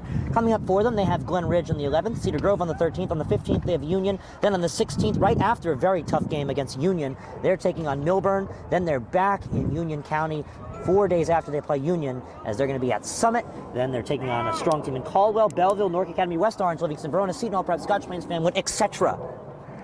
Now, Jordan, tell me, I'm thinking Union. Who are you thinking is probably their biggest threat? They have a lot of Union County games. Well, at a conference, I would say Scotch Plains or Summit, as you mentioned, would be Caldwell's, not Columbia's biggest threat this season. They're struggling, or no, they're not struggling, but they're battling with that West Orange, so I'm interested to see how they would perform against the higher-powered teams such as Summit or Scotch Plains. Well, yes, a lot of Union County baseball coming up for the Columbia Cougars. They're no shy to that Union County conference. Back on the mound for West Orange, Jordan, is Riley Moses. So they kept him in. That is exactly what they did. Would you say you're surprised? I'm a little bit surprised. He got himself into a jam in that last inning, Ryan. I would have assumed they would take him out for a reliever, but they're going to leave him in, and let's see if he can go all the way. Maybe he could do so. Here's the Liberty Division pitch, as it's inside for a ball. If he can locate his pitches, then I'd say keep going. Yeah, no doubt about it. The count is 3-0. And Jordan, I just can't get over the talent this Liberty Division brings. Caldwell, strong this year. West Orange, strong this year. Columbia, strong this year. Very good division. Glen Ridge had a very strong year last year. They're entering the Liberty Division, replacing themselves with North Academy, who had a very tough year last year. So this is quite the division of baseball. We didn't get really a chance to talk about Glen Ridge, the newbies to the Liberty Division. Very strong year last year. They replaced themselves with a struggling North Academy squad, who in 21 competitions last year only were able to be winners to 4. Pitch fouled away. 3 regular season games North Academy won, one of them a county preliminary round game, and 17 losses. A tough season for the Minutemen. Newark Academy, located just on the border of Florham Park and Livingston, New Jersey. That's right, they can just barely call themselves Essex County. Just barely. Exactly.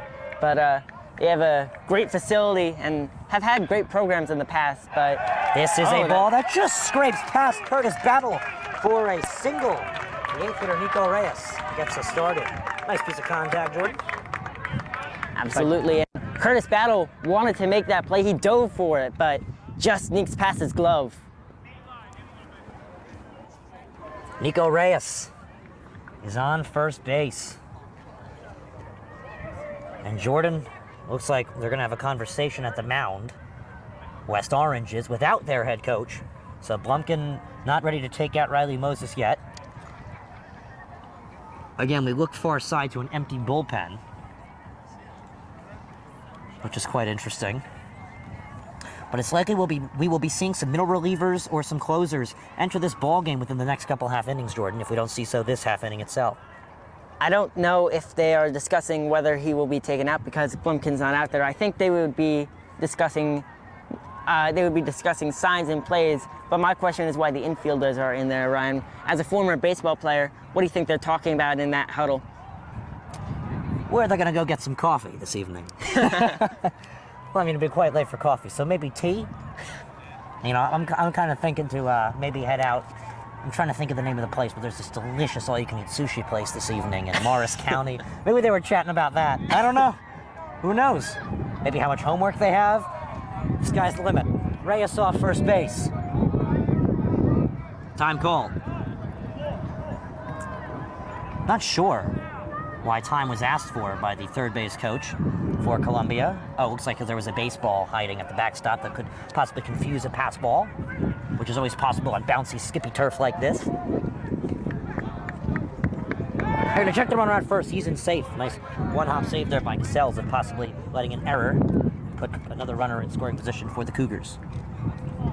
Wind coming back to this game, Jordan, as the sun pops itself back downward. Absolutely. He's blowing out a bit to right field, so if this is a left-handed hitter we got, or excuse me, it's a right-handed hitter we got here. So if he can hit to the opposite field, that would be ideal for power. but if you want to hit a bloop single, hit to the pole side.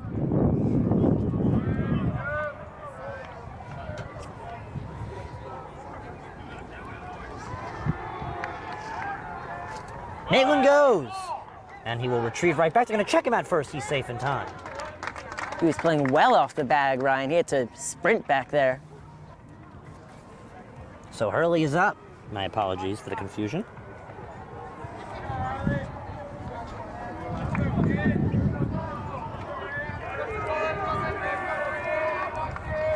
One. Nobody out. They're going to check the runner once again. He's safe in time.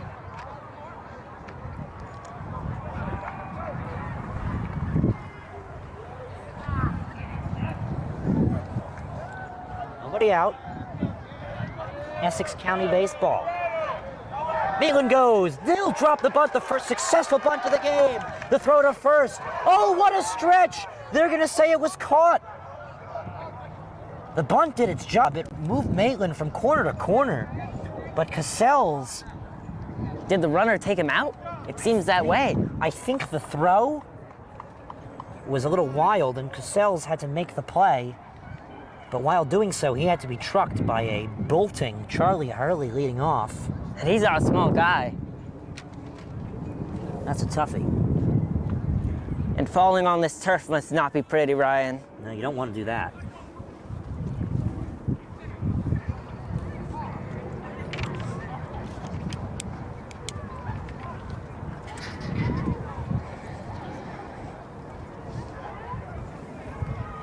So he's down. And they're going to be giving him a little stretch. It's quite scary to see two injuries like this early in the season, Jordan. Hit by pitch to Matthew Bove, and now runner trucking into the first baseman. Yeah, it's not ideal. That Cassell's.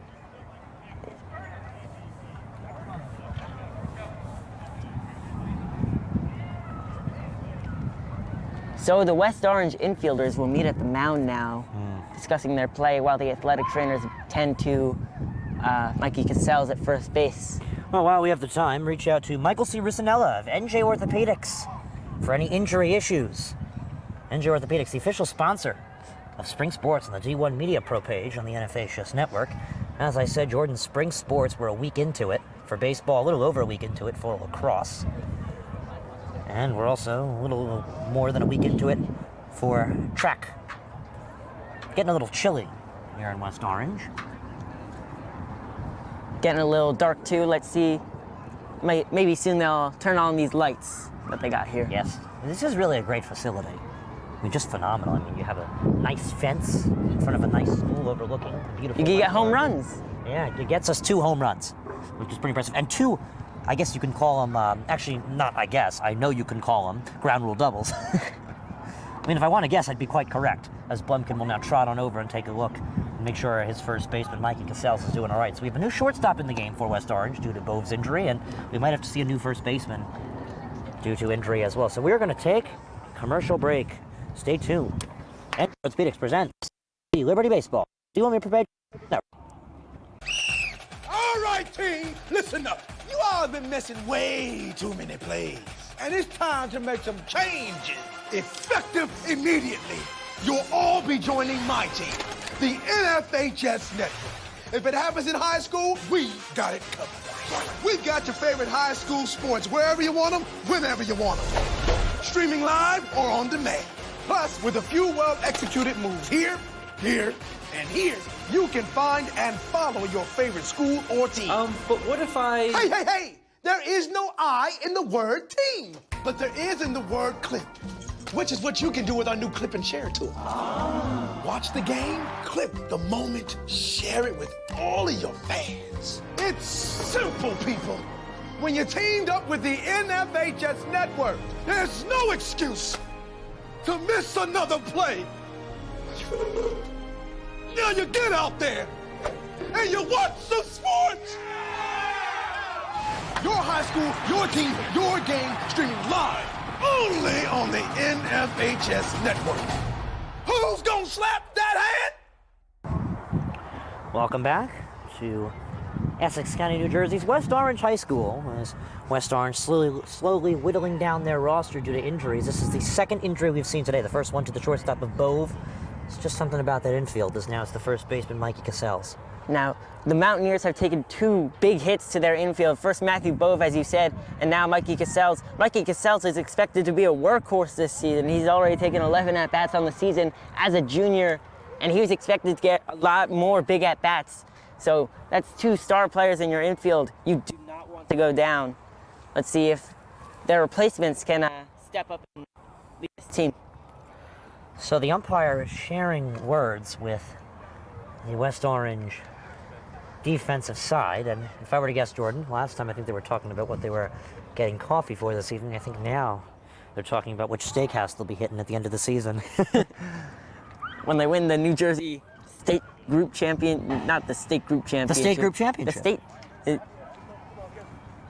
Some sports like to do it in groups. Some sports just like to name a state champion, Ryan. Yes. So Justin Strozik will take over at first base.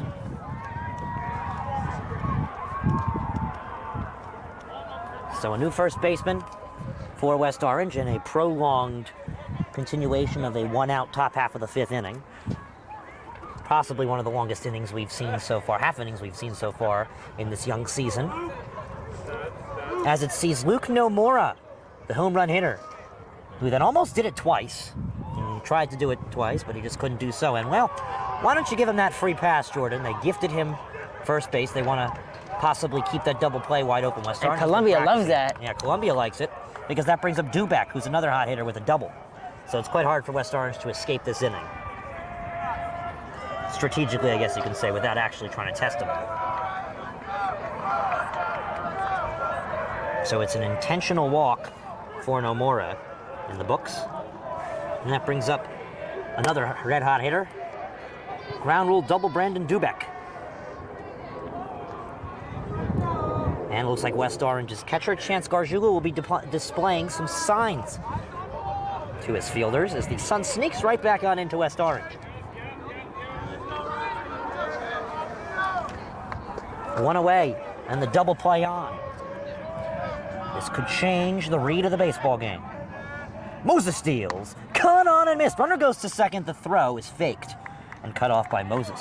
Smart idea on the West Orange side there. You don't want that ball to trickle into center field on the attempt to catch the runner stealing, but you always want to trust your second baseman, even at the high school level. But again, smart play. But now you got a runner in scoring position. Interesting situation we got here. Maitland off third, Nomura off second. That's another runner in scoring position. Yeah, that pitch is a good miss. The count's 1-1. The intensity of this at bat, 5:42 p.m. Eastern time. Here at the Woe. So Moses will have to be especially careful to not throw a wild pitch here, which can happen late in games. Again, they're keeping him in. That bullpen is empty. The bullpen facilities here in West Orange just brilliant, but not being utilized by both teams because these pitchers, ever since those home runs, have been dealing some good fastballs. The pitch, high, caught like a pitch out. So, 2-2-1 away. Jordan, whoever wins this game, they earned it. Absolutely. Both teams really need to pat themselves on the back. Good divisional baseball played right here. This could be a big decider. That's just how good this division is. This pitch is low and outside. So Moses having a little trouble locating his pitches. Do you think he comes out after this inning, Ryan? I think it might be time. I mean, obviously, I'm not Timothy Blumpkin. I'm Ryan Lowy. Ryan Lowy with the D1 meter pro page on the NFHS network. That's right. That's my tagline. Little count. One away. This will be a big out for West Orange as now the double play is not in action. This pitch, cut foul. Looks like an excuse me swing right there. But yes, I would argue that taking Moses out after this half inning would be the best decision.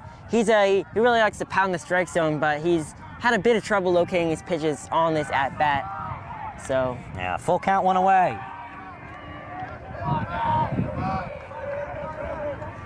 Moses, inning number 5. deals. This one is hammered deep to right field. It is high, it is far, it is long gone. It's a grand slam for Brandon Dubek. Or a 3-run home run, as a matter of fact. Not a grand slam. A 3-run home run for Brandon Dubek. I imagined a runner on first. I didn't see one. A 3-run home run for Brandon Dubek. And they are mobbing him at the plate. So that might do it for Moses on the mound. It could do so. That's how you take a lead in a baseball game. You hit home runs in tight spots with the bases occupied. So I envisioned a grand slam, and that's where I realized I don't have the best vision out there. Join the club. Zach Johnson is up. I can see that one properly. Jordan, again, that was a full count. Absolutely, and as I said before, Riley having trouble locating his pitches on the outsides, but also he's been throwing some meatballs down the plate. And it went for the second home run he's allowed in this game. He's been shaky. Well, so the first pitch misses for a ball to Zachary Johnson. Has a double on the day as well as a pop out to left field. They're keeping Moses in, as this one is cranked high and deep to center field. Stanek can't find it as it just scrapes by his glove. He's going to struggle to hold it. It could possibly be a triple.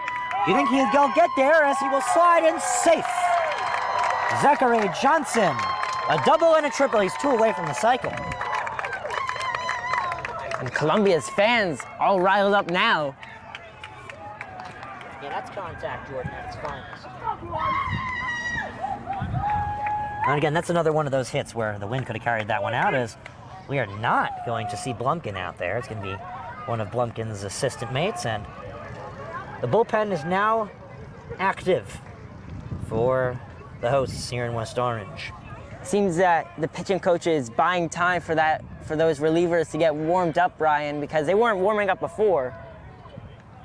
Yeah, so this is just a time buyer, as you said it best, Jordan. We're still in the top half of the 5th. It's been a very long inning, but it's been a necessary inning for the visiting Cougars of Columbia. They're going to head back to Maplewood this evening, quite satisfied with their home runs. Again, the winner of this one will push themselves to 3-1, a good 4-game start. The other one back at 500 where they started on opening day. We're loving Liberty baseball, Jordan. We are indeed.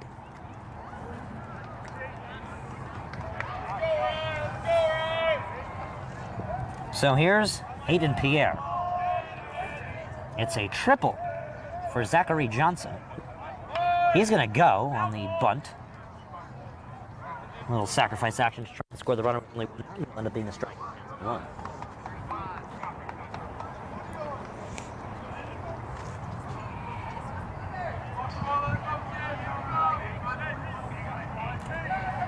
Jordan, out of the 3 home runs we've seen, that one was absolutely pounded.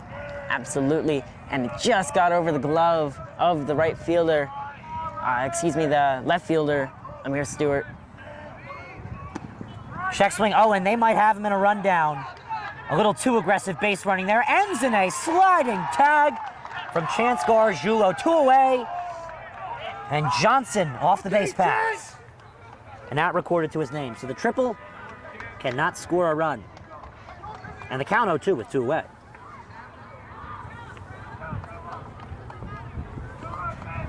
Getting a little too aggressive was Zachary Johnson, and a little too tricky was Aiden Pierre and the brains behind the Cougars of the coaching staff. They tried to get a little too tricky with it, Jordan. It's been a trifecta of home runs. Both teams were able to see one fly over.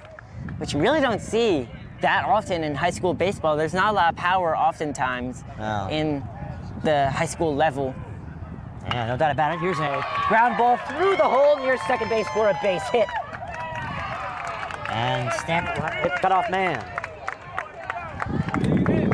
That's a single to Hayden Pierre.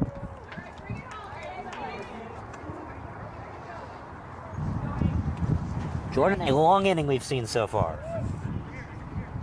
That'll bring up Akshay Heda. A long inning that saw Columbia gain a 5-1 lead. Yeah. They got a big lead now.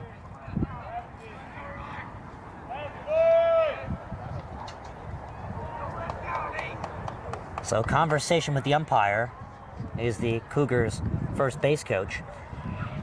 Head coach and manager of the Columbia baseball program. His name is Ryan Muirhead, and Mr. Muirhead is also the head coach of the soccer program, which will see themselves playing American Division soccer next year versus some of the state's elite, including last year's state champions, #1 ranked on NJ.com, and non-public A group champs, the Seton Hall Prep Pirates under Marty Berman. We love Essex County soccer, Jordan. We covered a lot of it this year. We saw did some West indeed. Orange. We saw a lot of Livingston on D1 Media Pro. We saw some Seton Hall. We covered both the boys and the girls county semifinals and finals, as well as for some teams that we commonly cover, the quarterfinals and first rounds of the tournament as well. And as I understand it, you're also a good soccer player yourself. Play some club soccer. I try. So there's 2 away and a runner on first base. Akshay Heda for at bat number 3 on the day. They're going to check the runner at first. He's safe in time. The new first baseman, Justin Strozik, is a right-hander and makes the pickoff that much tougher. And, you know, they still have Moses in, Jordan, which is quite interesting. Well, as I said before, they're trying to buy time for those relievers warming up. Runner goes, the throw in time as they got him. Sorry, Matt, you'll have to hit, Akshay, you'll have to hit the next inning because that's quite the throw that retired the lead runner. That's a way to buy some time for your pitchers. Absolutely it is. We're going to go to the bottom half of the 5th. 4-1, Columbia scrapes the lead. Do you want your school to be covered by the #1 live stream service in the state of New Jersey so the entire country can see moments like this? We play once again. Free kick coming for the Mountaineers. Short shot on goal. On post. And Listerings makes the goal. And they win. They take down the #2 ranked Seton Hall Pirates. Bullock takes the snap. He's going to take it himself. Barreling towards the goal line, and he's in. Carries Bullock from 3 yards out. And the Marauders lead it 20-7. Or be a witness to championships like these? Montclair are state sectional champions. They defeat Livingston 4-1, and the Mounties sweep the boys and girls brackets in back-to-back wins over the Lancers. 3-2. There goes the runners. Swing on and miss. Strike 3. That does it. The Cranford Cougars are the Last Dance World Series champions.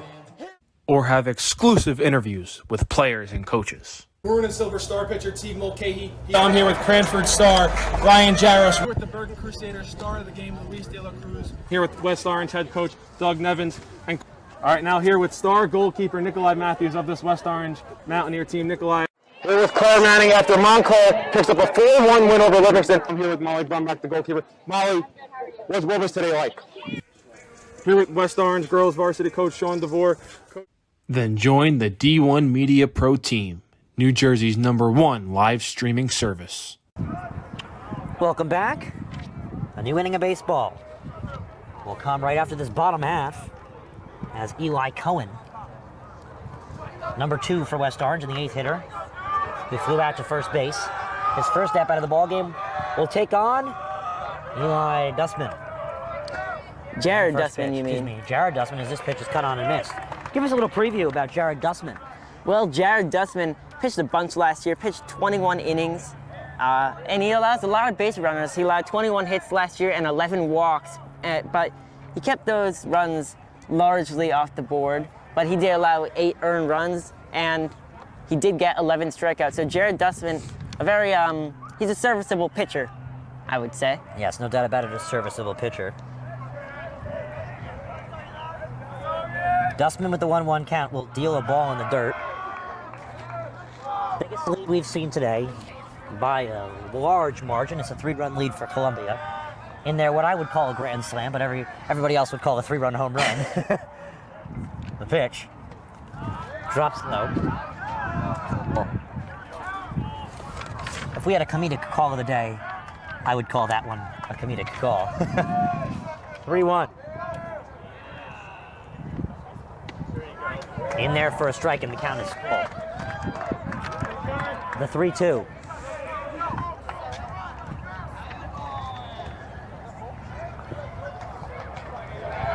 Full count. Dustman winds and deals. This pitch is cranked deep to Maitland, who makes the play for Columbia. Down there in left field for the first out of the bottom half of the fifth. There's one away. So 2 flyouts to the name of Eli Cohen to bring up the bottom of the order with Jason Jackson. Jackson struck out looking in his first appearance. Digs on in once again. Dustman deals. First pitch popped foul and caught. I mean, obviously hit the fence, but it was caught by, that's nice reactionary senses right there by the catcher. Take a look at that play by Nico Reyes. Bottom half of the fifth of 7 innings to play. And Dustman hesitates and deals, and that's a quirky breaking ball. That got Jackson flying to Mercury.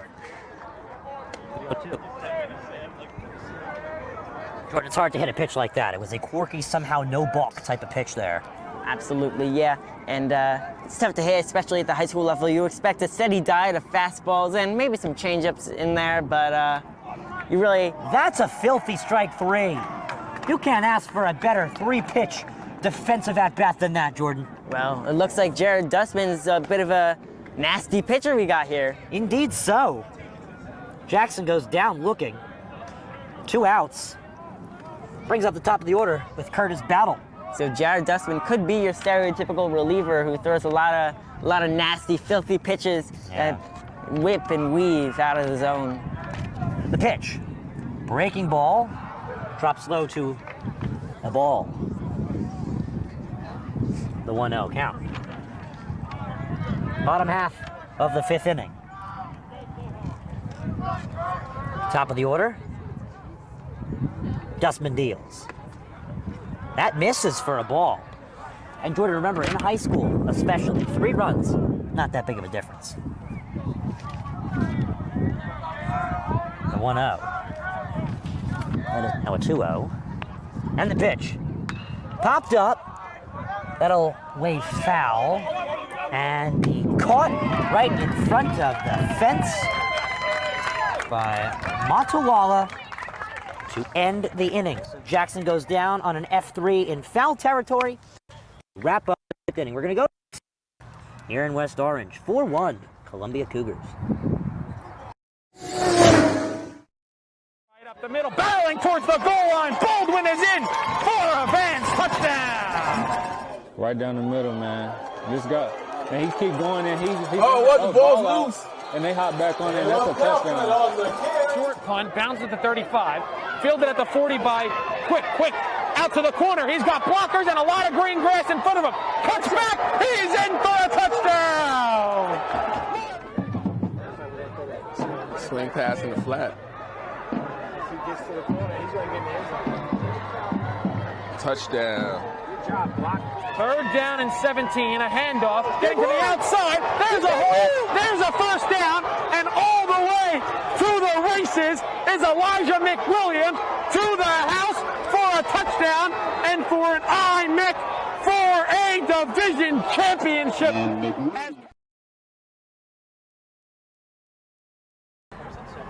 Top half of the 6th inning. The Mountaineers down to their final 6 outs of the ball game, and then on the other side, Columbia just trying to put more insurance on to secure a 3-1 record going into their next game on the schedule. In Jordan, we saw a blast, I guess you could say, into the past is the saying, but a blast over the wall here in West Orange for a 3-run shot. We saw 3 blasts over the wall, Ryan. Yeah, we saw 3 blasts over the wall today, as there is a new pitcher on the mound for West Orange. Jordan, he wears number 9, and his name is Jackson Ward. So Ward will take over with duties on the mound. Both teams have taken their starters off. Ward is a senior. He's only pitched 1 inning this year, and in that inning he's had a walk and a strikeout, and he'll come on in relief here. So it seems that West Orange likes to use him in more of a relief role, Ryan. More of a relief pitcher's role. An interesting look at things for West Orange. Ward, a righty. The third righty to take the mound today is the one lefty we saw in our 4 pitchers today. Jared Dusman. Would you put Dusman back on if you're Columbia? Trust him with your final 6 outs. He had an efficient bottom half of the 5th inning. I would say put him back on. He's a very closer kind of pitcher with a lot of breaking balls. Akshay Heda gets dealt the strike. So the first pitch for Ward spills in. The 0-1 count. A prolonged game, you could really say this is, Jordan. It's been a long one. Injuries we've seen. Extended injury timeouts.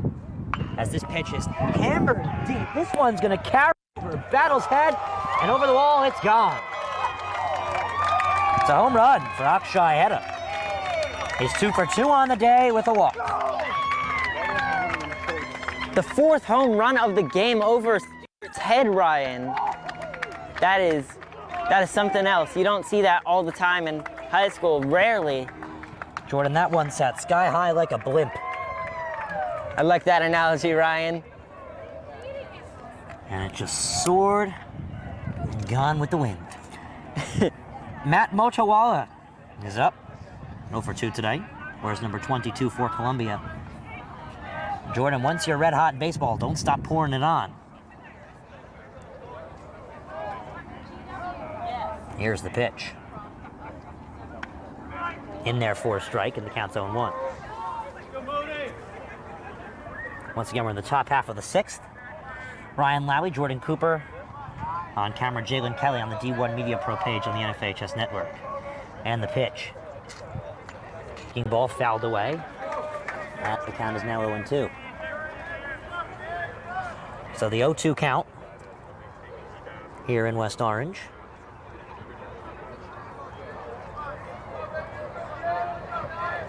Motowala. Again, he's 0 for 2 today, struck out swinging, and flew out to right field. The pitch from Ward. Breaking ball in there, called strike 3 for the first out of the inning.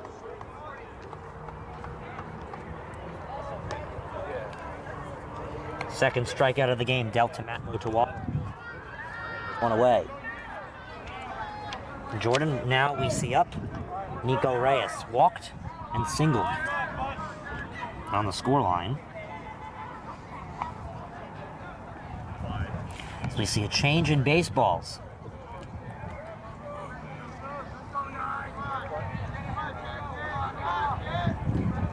Here's the pitch.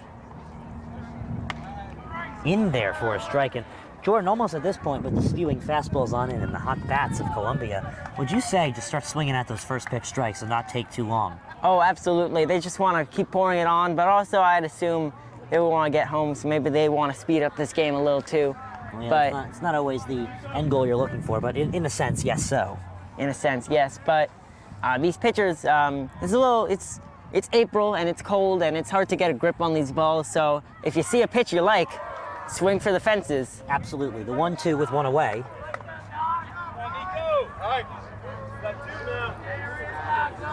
5-1 Columbia in this blasting baseball game spewed with home runs. The pitch.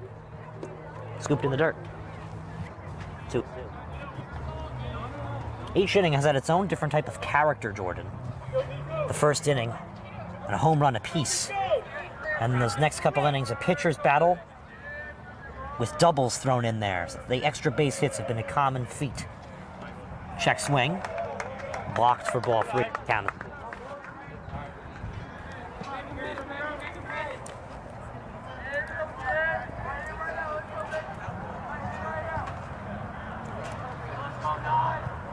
Taking his time on the mound is Ward. He winds and deals.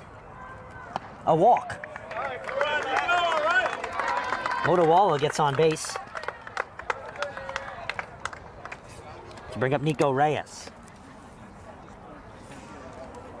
Double play in possession, as we will now have a pinch runner for the Columbia Cougars. That'll be Dominic Starzinski again.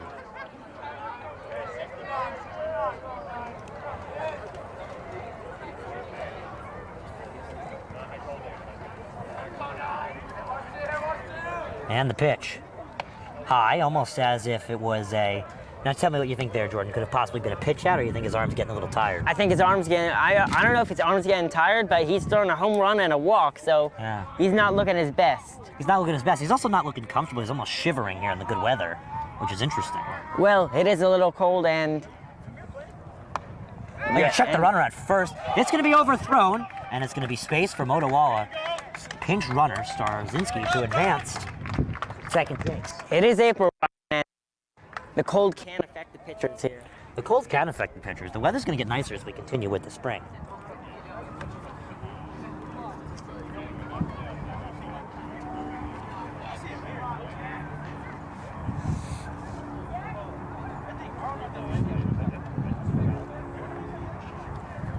So time now to be taken.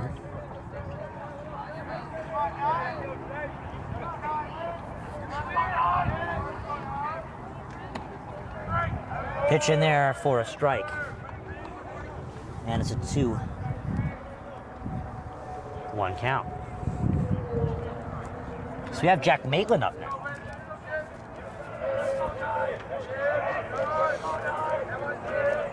And the pitch to Maitland is fouled away.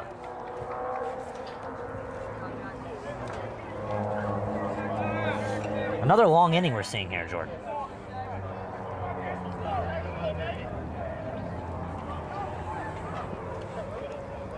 The 2-2 with one away.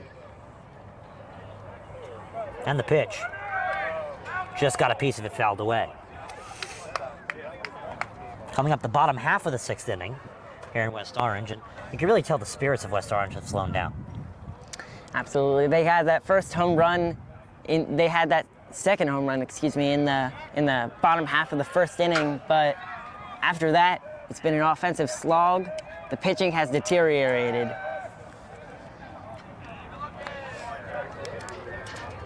Two with one away.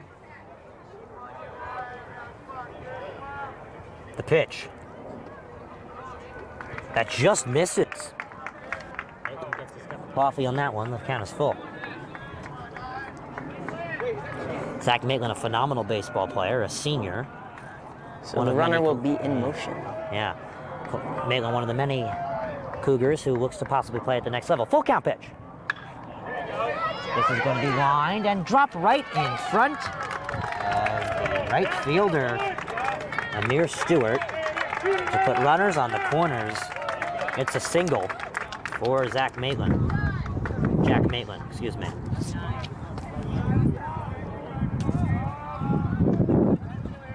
One away, runners on the corners. This will bring up Charlie Hurley in the top of the Cougars order. 4-run difference, run number 7. Difference-wise up to the plate. 5-1 ball game.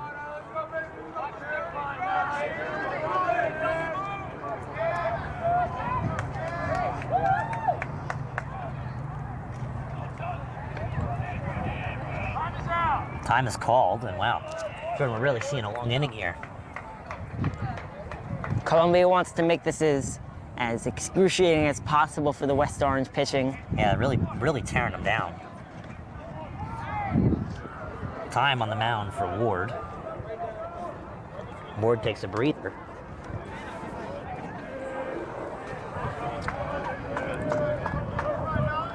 And the pitch. Runner from first goes, drops in for a strike. Bob will throw back to the pitcher.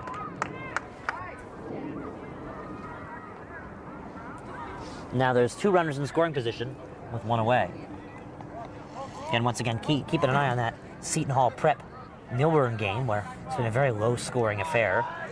Again, Jordan, both the Liberty and American Division, such close competition at the top half that every game matters, and probably nobody's going to be running away with the division. 1-1, 1 out, runners on second and third.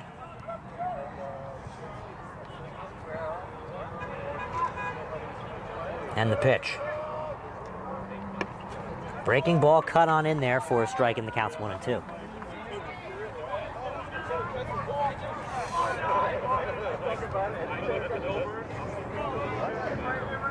The 1-2.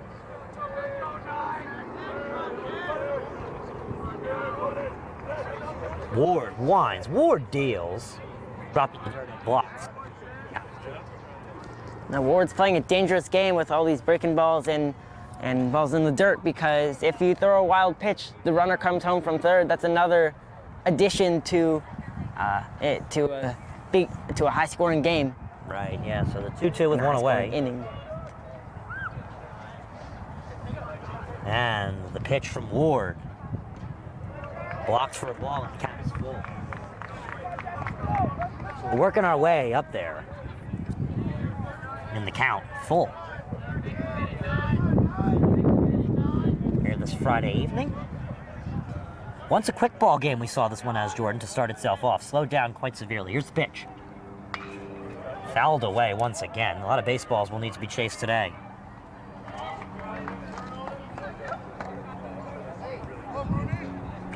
Time on the mound for Ward. He does not feel rushed. No, he wants to slow the game down as much as possible after giving up that home run and that walk. Now here's the interesting thing. He wants to regain control. Here's the pitch. Cut on and missed. 4 strike 3. And Jordan, here's the interesting thing, is this the second out of the inning. There's no action in the West Orange bullpen. They want to ride for as much as possible. Well, it's early in the season, and they don't want to wear out all their pitchers too early on. So I think they want to keep with Ward, and hopefully he can finish this game. So here's Luke Nomura.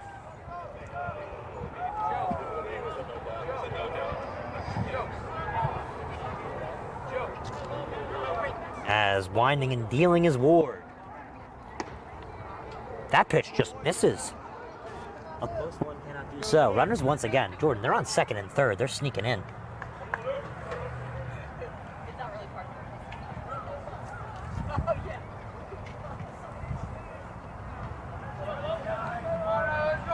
And the pitch.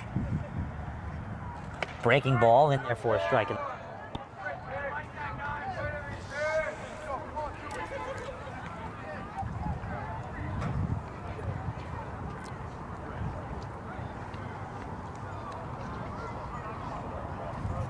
Ward, definitely one of the slower pitchers we've seen so far this year, Jordan. In a week's time this season we've seen 2 very slow innings as this breaking ball is whisked right to third, where it is caught by Eli Cohen to end an excruciatingly long inning for the Mountaineers. They'll come to hit next. Stay tuned on the D1 Media page on the NFA Just Network. It's his responsibility as Maldonado cranks one into deep left field. You can forget about that. Chris Maldonado with home run number 2 today. He's got, as this one is ripped into left field.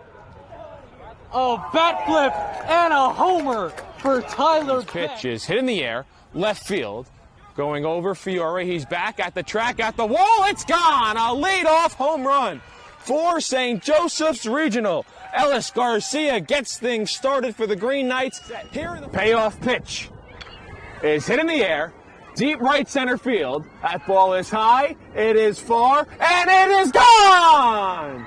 A grand slam for Matthew Monteleone. And it kicks and fires. That pitch is hit in the air, deep right field. Get out of town! Michael, you waited up, and Marcus Johnson smacked it out of the yard. A leadoff bomb from the Cougars center fielder. Play the 1-2. Hit in the air, deep left field. That ball is high, it is far, it is long gone off the house. Makai Moore with a go-ahead 2-run shot way out of here. That Miller pitch is a breaking ball, cut on and missed. Hard strikes out the side of the third. We head to the home half. But the first pitch to Hollander is belted in the air, deep left field. That ball is high, it is far, and it is gone. Matthew Hollander wastes no time getting Milburn on the board here in the first inning. Bottom half of the 6th, West Orange down to their final 6 out of the baseball. Jordan, that game is coming down to the wire. By the wire, I mean the absolute wire. Because it's the bottom half of the 6th there. It's this pitch at bat. Soon to come. A little sidearm throw around. 5-1.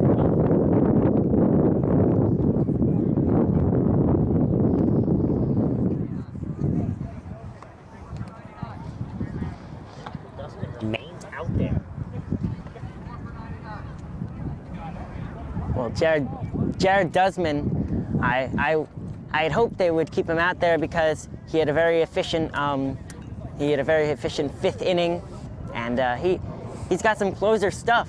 He's got good stuff, Ryan. You always like a pitcher with a good breaking ball arsenal, and Jared Dusman seems to have had that so far in this game.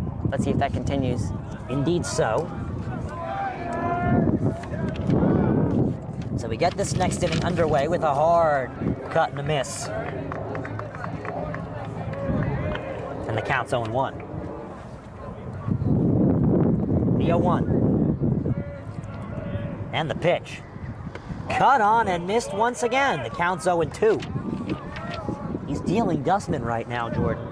He's actually working quite opposite to West Orange's defensive unit. He's pitching quickly. The 0-2 pitch. This one's going to be put in play, ground to 2 short. And the throw across the diamond from Nomura is made to retire the first out. As we actually had a pinch hitter for West Orange, and pinch hitting for them right there was number 4, Ethan Young, who is also a wrestler. Interesting. Yes, there's 1 out here in the bottom half of the 6th inning, and West Orange now down to just 5 outs.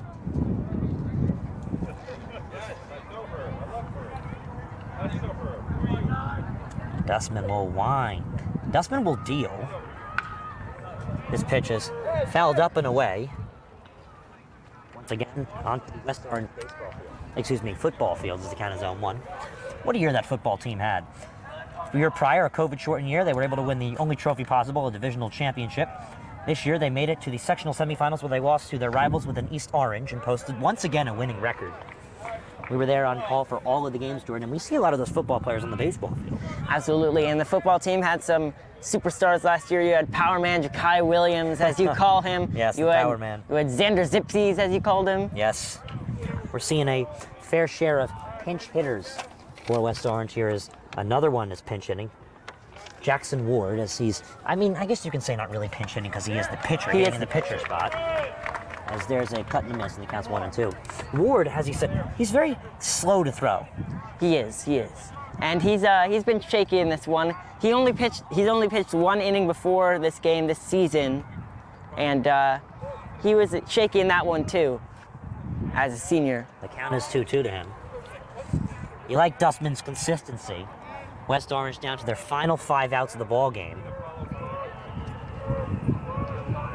He'll wind, and he'll deal. Breaking ball, cut and a missed. And there's 2 away. A pitcher versus pitcher battle here in the the bottom half of the inning works out for the Cougars. Dustman, complete opposite of Ward, has had a great game for himself. Yeah, he feels comfortable. Yeah, he's dealing. He's dealing breaking balls too. There's a breaking ball that's upstairs for a ball, and the count's 1-0. West Orange looking to differentiate those hitters. This looks to be Noah Stannett, as the count to him is 1-0. And the next pitch to Stannett is a breaking ball drilled to short, and a nice glove play and throw across the diamond is high. Stannett makes his way to first. That'll be a scored error. So maybe West Orange can get something going here. Maybe. The throw just a little too wild there from Luke Nomura. Stannett reaches on an error.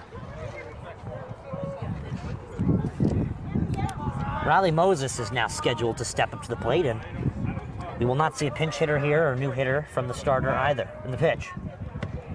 In there for a strike.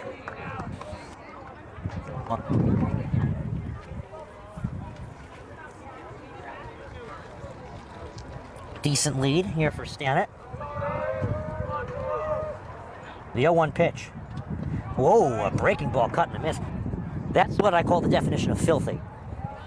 He smiled and waved at it, Ryan. Yeah. He smiled and waved. Just smiled and waved. And he's consistent, too. Dustman. Doesn't throw too many balls. There's a ball. Chopped Nomura, smothers it, and that's going to be a second error on Nomura. Maybe you score that one to hit, but Nomura had the chance to make 2 plays and couldn't come up with it. He's an offense first player, Ryan, wouldn't you say? I'd say so, but he's really had a great game, though. Yes. Defensively as well. Here's Amir Stewart. Amir Stewart, quite the day. He turned a double play in style. West Orange, only 4 more outs left. 3 to sacrifice before they're down to their final out, which we will see in the 7th inning. And the pitch. This one is popped high. Coming in is Maitland make the play. And that will do a somewhat prolonged butter after 6. We'll go to the final inning of baseball. West Orange down by 4. You're watching West Orange Baseball on the D1 Media page on the NFHS Network. I'm Ryan Lowry. He's Jordan Cooper. I'll be right back. Right up the middle, barreling towards the goal line. Baldwin is in for a Vance touchdown. Right down the middle, man. This guy, and he keep going and he the ball's loose. And they hop back on there. That's a touchdown. Short punt, bounces at the 35, fielded at the 40 by Quick, out to the corner. He's got blockers and a lot of green grass in front of him. Cuts back, he's in for a touchdown. Swing pass in the flat. Touchdown. Good job, block. 3rd down and 17, a handoff, getting to the outside. There's a hole, there's a first down, and all the way to the races is Elijah McWilliams to the house for a touchdown and for an IMEC for a division championship.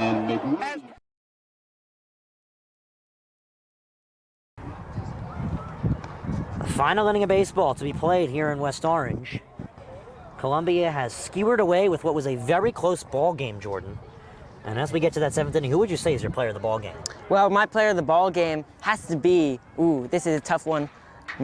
I would say Dustman has had a great game for himself, even though he's come on in relief. He's really shut down the West Orange he has had some powerful hits and have tried to mount a comeback, but he's had a great game for himself. And I wouldn't say he's the best player in this game, but he's fun to watch. I'm going to give it to Brandon Duback. His 3-run home run really cracked up the game. That is true.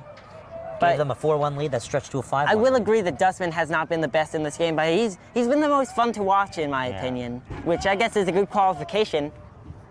Absolutely. So now up, back on the mound for West Orange, is Ward. Ward had a very slow 3 outs he accomplished last inning. 4-run separation as Ward winds and Ward deals. There's a pitch in there for a strike. And the count's 0-1. So the 0-1. I'd say our 5th and 6th innings dragged on quite long. Pitch. Blocked in the dirt. 1-1.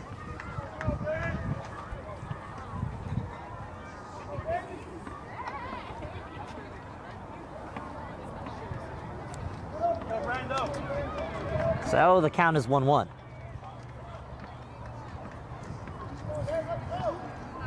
And the pitch. Drops low for a ball and the count's 2-1. Jordan, Columbia last year, as I was saying, not the most splendid of records. No. 7-13. But they're coming in this year hot. They're going to move to 3-1 if they hold on to this victory, which looks quite promising, as Ward deals a ball. Well, they have a pretty fresh roster. A lot of seniors left the program, so they're looking with a fresh roster into a fresh year. Yeah, it's a new season. It is a new season. We're only a week in. It's been a week since opening day of 2022 baseball. As this pitch is popped sky high down right field. Stewart is under it, and Stewart uses 2 hands to make the traditional outfielder's catch. An F9. Well, he wants to keep it safe with the sun in his eyes, Ryan. So 2 hands is the best way to go. So here's Zach Johnson, wearing number 10. First at bat, he flew out, then he doubled, and then he tripled. So somehow, to get the cycle, he definitely has the power for a home run, but he'd also have to find his way to another at bat. Don't think that's possible for this one, Ryan. Yeah, most likely not so, as there's a pitch in there for a strike, and the count's 0-1. And again, if you're Columbia, you almost just want to be popping off that first pitch strike that we're seeing consistently. They're waiting on it, which is interesting. The 0-1. Misses for a ball, and the count's 1-1.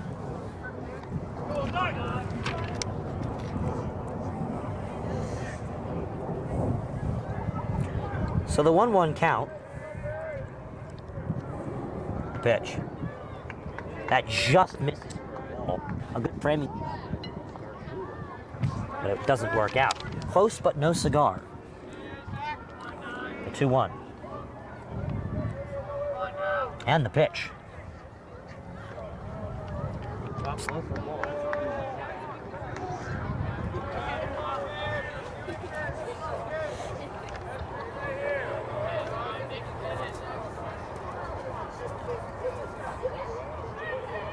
The 3-1 pitch. In there for a strike, Jordan. That was a close call. The count is full. Johnson has worked his way to a full count. And he cranks one deep into the outfield, and this one is going to be a ground rule double. Well, Ryan, that was just a perfect at bat. He worked the count, got Ward even more tired, and on top of that, got a ground rule double. He would have been happy even if he got out, but ground rule double puts him right at second base. So a 1-out double. We've seen a lot of ground rule doubles. It's probably a byproduct of the turf bouncing the ball over the fence. It absolutely is so, and of course the rain probably making it a little skippy. Absolutely. These past couple days, of course the turf dry, but taking in a lot of rain. He didn't Pierre up to bat.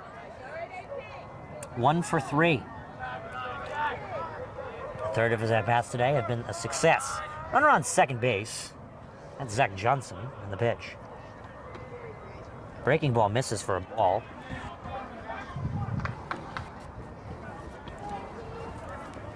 Adding a couple teams to the D1 Media Pro Spring Baseball Arsenal. Dwight Morrow has joined the team. Ferris, a team that's featured a lot, is officially a part of the team. And of course, St. Peter's has always been a key part of the team. A tough start for them, but keep an eye on them this season. A lot of talent. Up the 15th season. Kevin Connolly on the call for St. Peter's Preparatory Baseball. St. Peter's Prep affiliated, but not quite that strongly connected with the successful St. Peter's University basketball team, as this pitch is cranked into the hole for a base hit.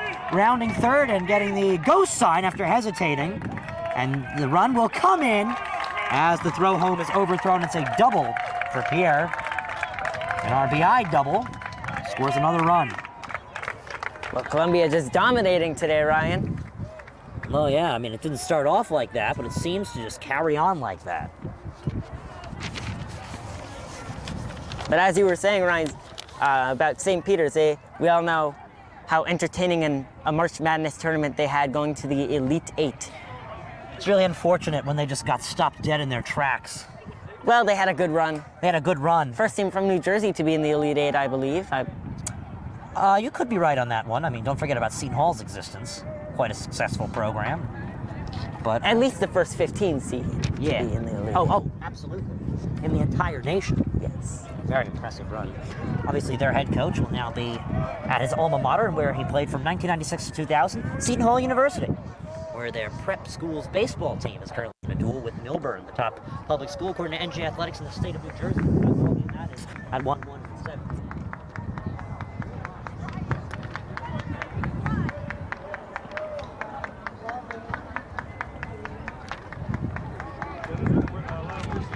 The pitch, runner goes. In there for a strike. And the West Orange bullpen's going to start working.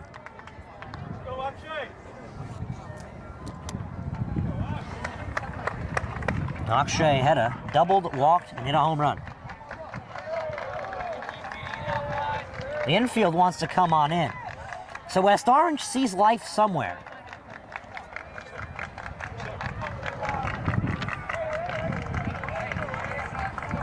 Columbia also getting clappy as well. The pitch to Heda. Cuts in there for a strike. 2-2. Columbia having some fun in their dugout, Jordan.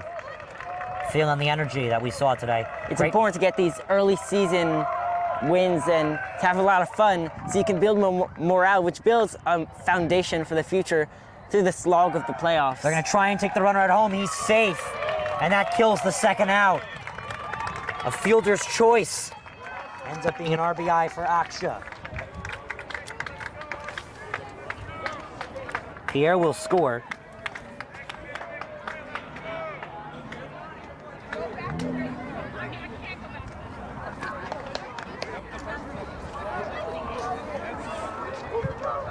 And now here's Matt Matawala. Runner on first base with only one away. Jordan, would you have gotten that force out there? Well, they want this game to be over, Ryan. I don't think they see a shot of winning, so I would not have gone for the force out. Well, don't count out the West Orange offense. We've already seen 2 innings on the mound from the nifty left-hander Jared Dustman. If they try and throw him out there because they're confident, you never know, he might get tired. He might get tired, but that'll only have been his 3rd inning, and if he wants to be a starter at the high school level, then I don't think he should be getting tired yet. Yeah, but you also have to consider the point. He may be looking into the reliever status, and he might be training himself in that direction. 1 or 2 innings of gas. This is a ground ball that is bobbled. They're going to try and make the play at first. And they're going to call Motowala out. That's a close call. A bobbled ground ball to the shortstop.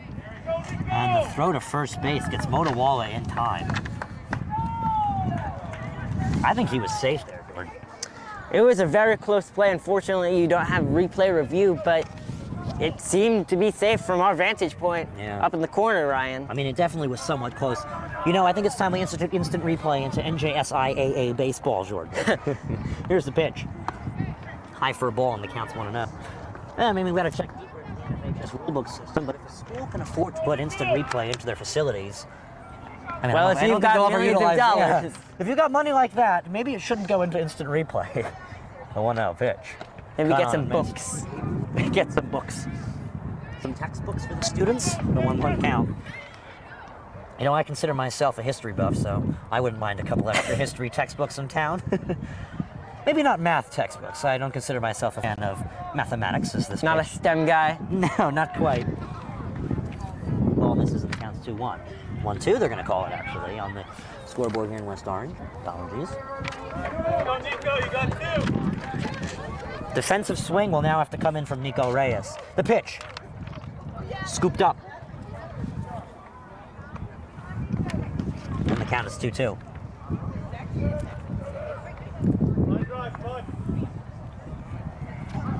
So it's a 2-2 count with 2 away. 6:32 p.m. Eastern Time. The pitch. Waved outside. Ball will get away, and the runner will make his way to third. Standing is Akshan. And a full count with 2 away. Again, on the call at first base, the umpire's vantage point, he's looking from second base. Probably would have had a better vantage point down the first base line. In a tournament like the GNP Finals, where you have an umpire at each base, you're safer off. Full count, 2-away pitch. They're not going to call that one a strike. Must have been a little outside.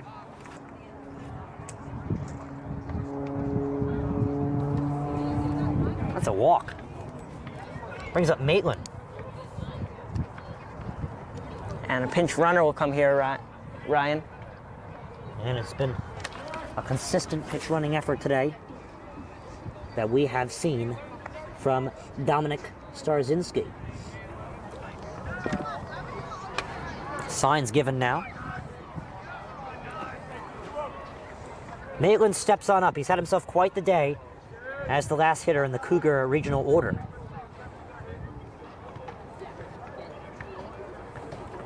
Here's the pitch.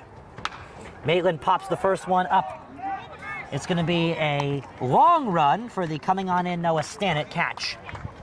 And that will do the top half of the 7th. We're going to go to the bottom half of the inning. It's last chance Mountaineers. 3 outs to go here in West Orange. Stay tuned. Jordan Cooper, you're watching.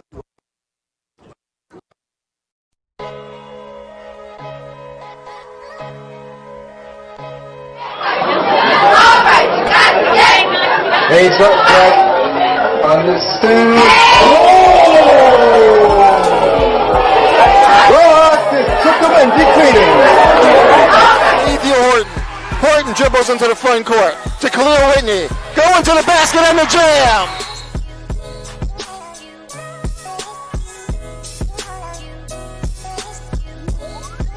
Conversation with them because they are getting resources from the city.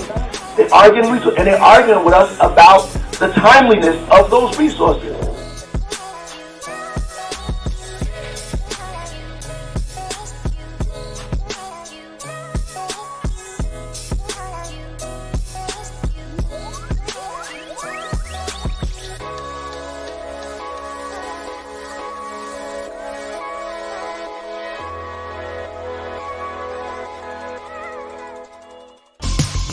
About before.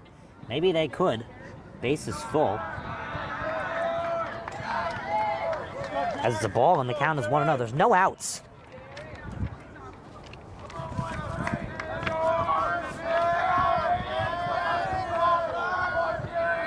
A 1-0 count. And the pitch. Pops foul and the count's 1-1.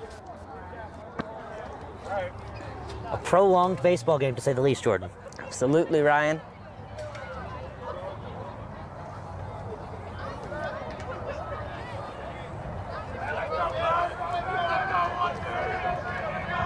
The 1-1.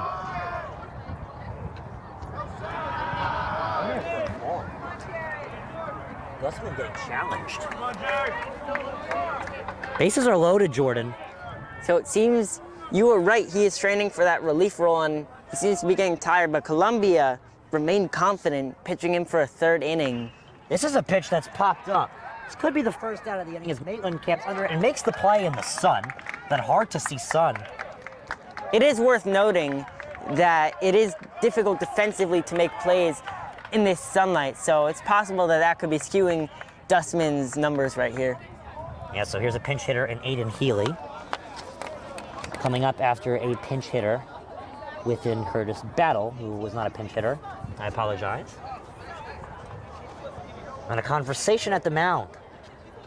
The bases are loaded for Aiden Healy. It's his try coming up next.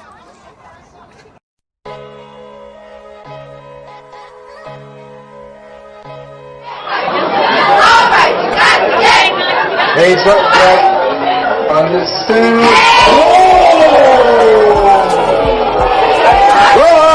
Took the win, decreasing. Ethan Horton. Horton dribbles into the front court to Khalil Whitney. Go into the basket and the jam.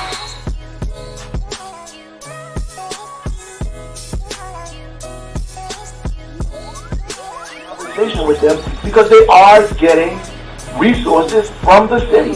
They are getting resources, and they're arguing with us about the timeliness of those resources.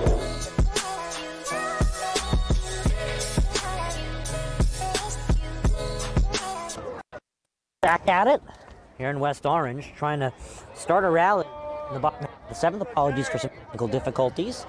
The bases are loaded and a 1-0 count for the pinch hitter in Aiden Healy, who also wrestles here at West Orange. The pitch. He cuts and misses, and the count's 1-1. Columbia getting on their toes. This is a big win for them, Jordan, in the standings and in everything. Well, if they win, West Orange trying to execute a rally. Yeah, absolutely. Here's the 1-1 pitch. High for a ball. Dustman cannot fall further behind on this hitter, because if he gets into a 3-1 count, that's a hitter's count right there, Ryan. Absolutely. The 2-1 pitch. Dustman deals. This pitch has popped up in fair territory. A shallow catch made by Zach Johnson. Nobody to tag up. Bases loaded. Haley will pop out. And now West Orange is out down to their final out of the ball game. And Jackson Ward is to hit for it.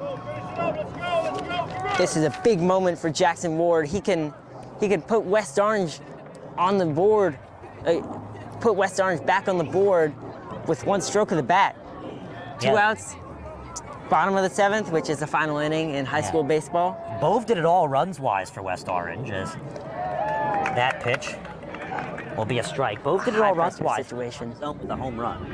Everybody else who made it on base in the over 2 runs recorded today for West Orange.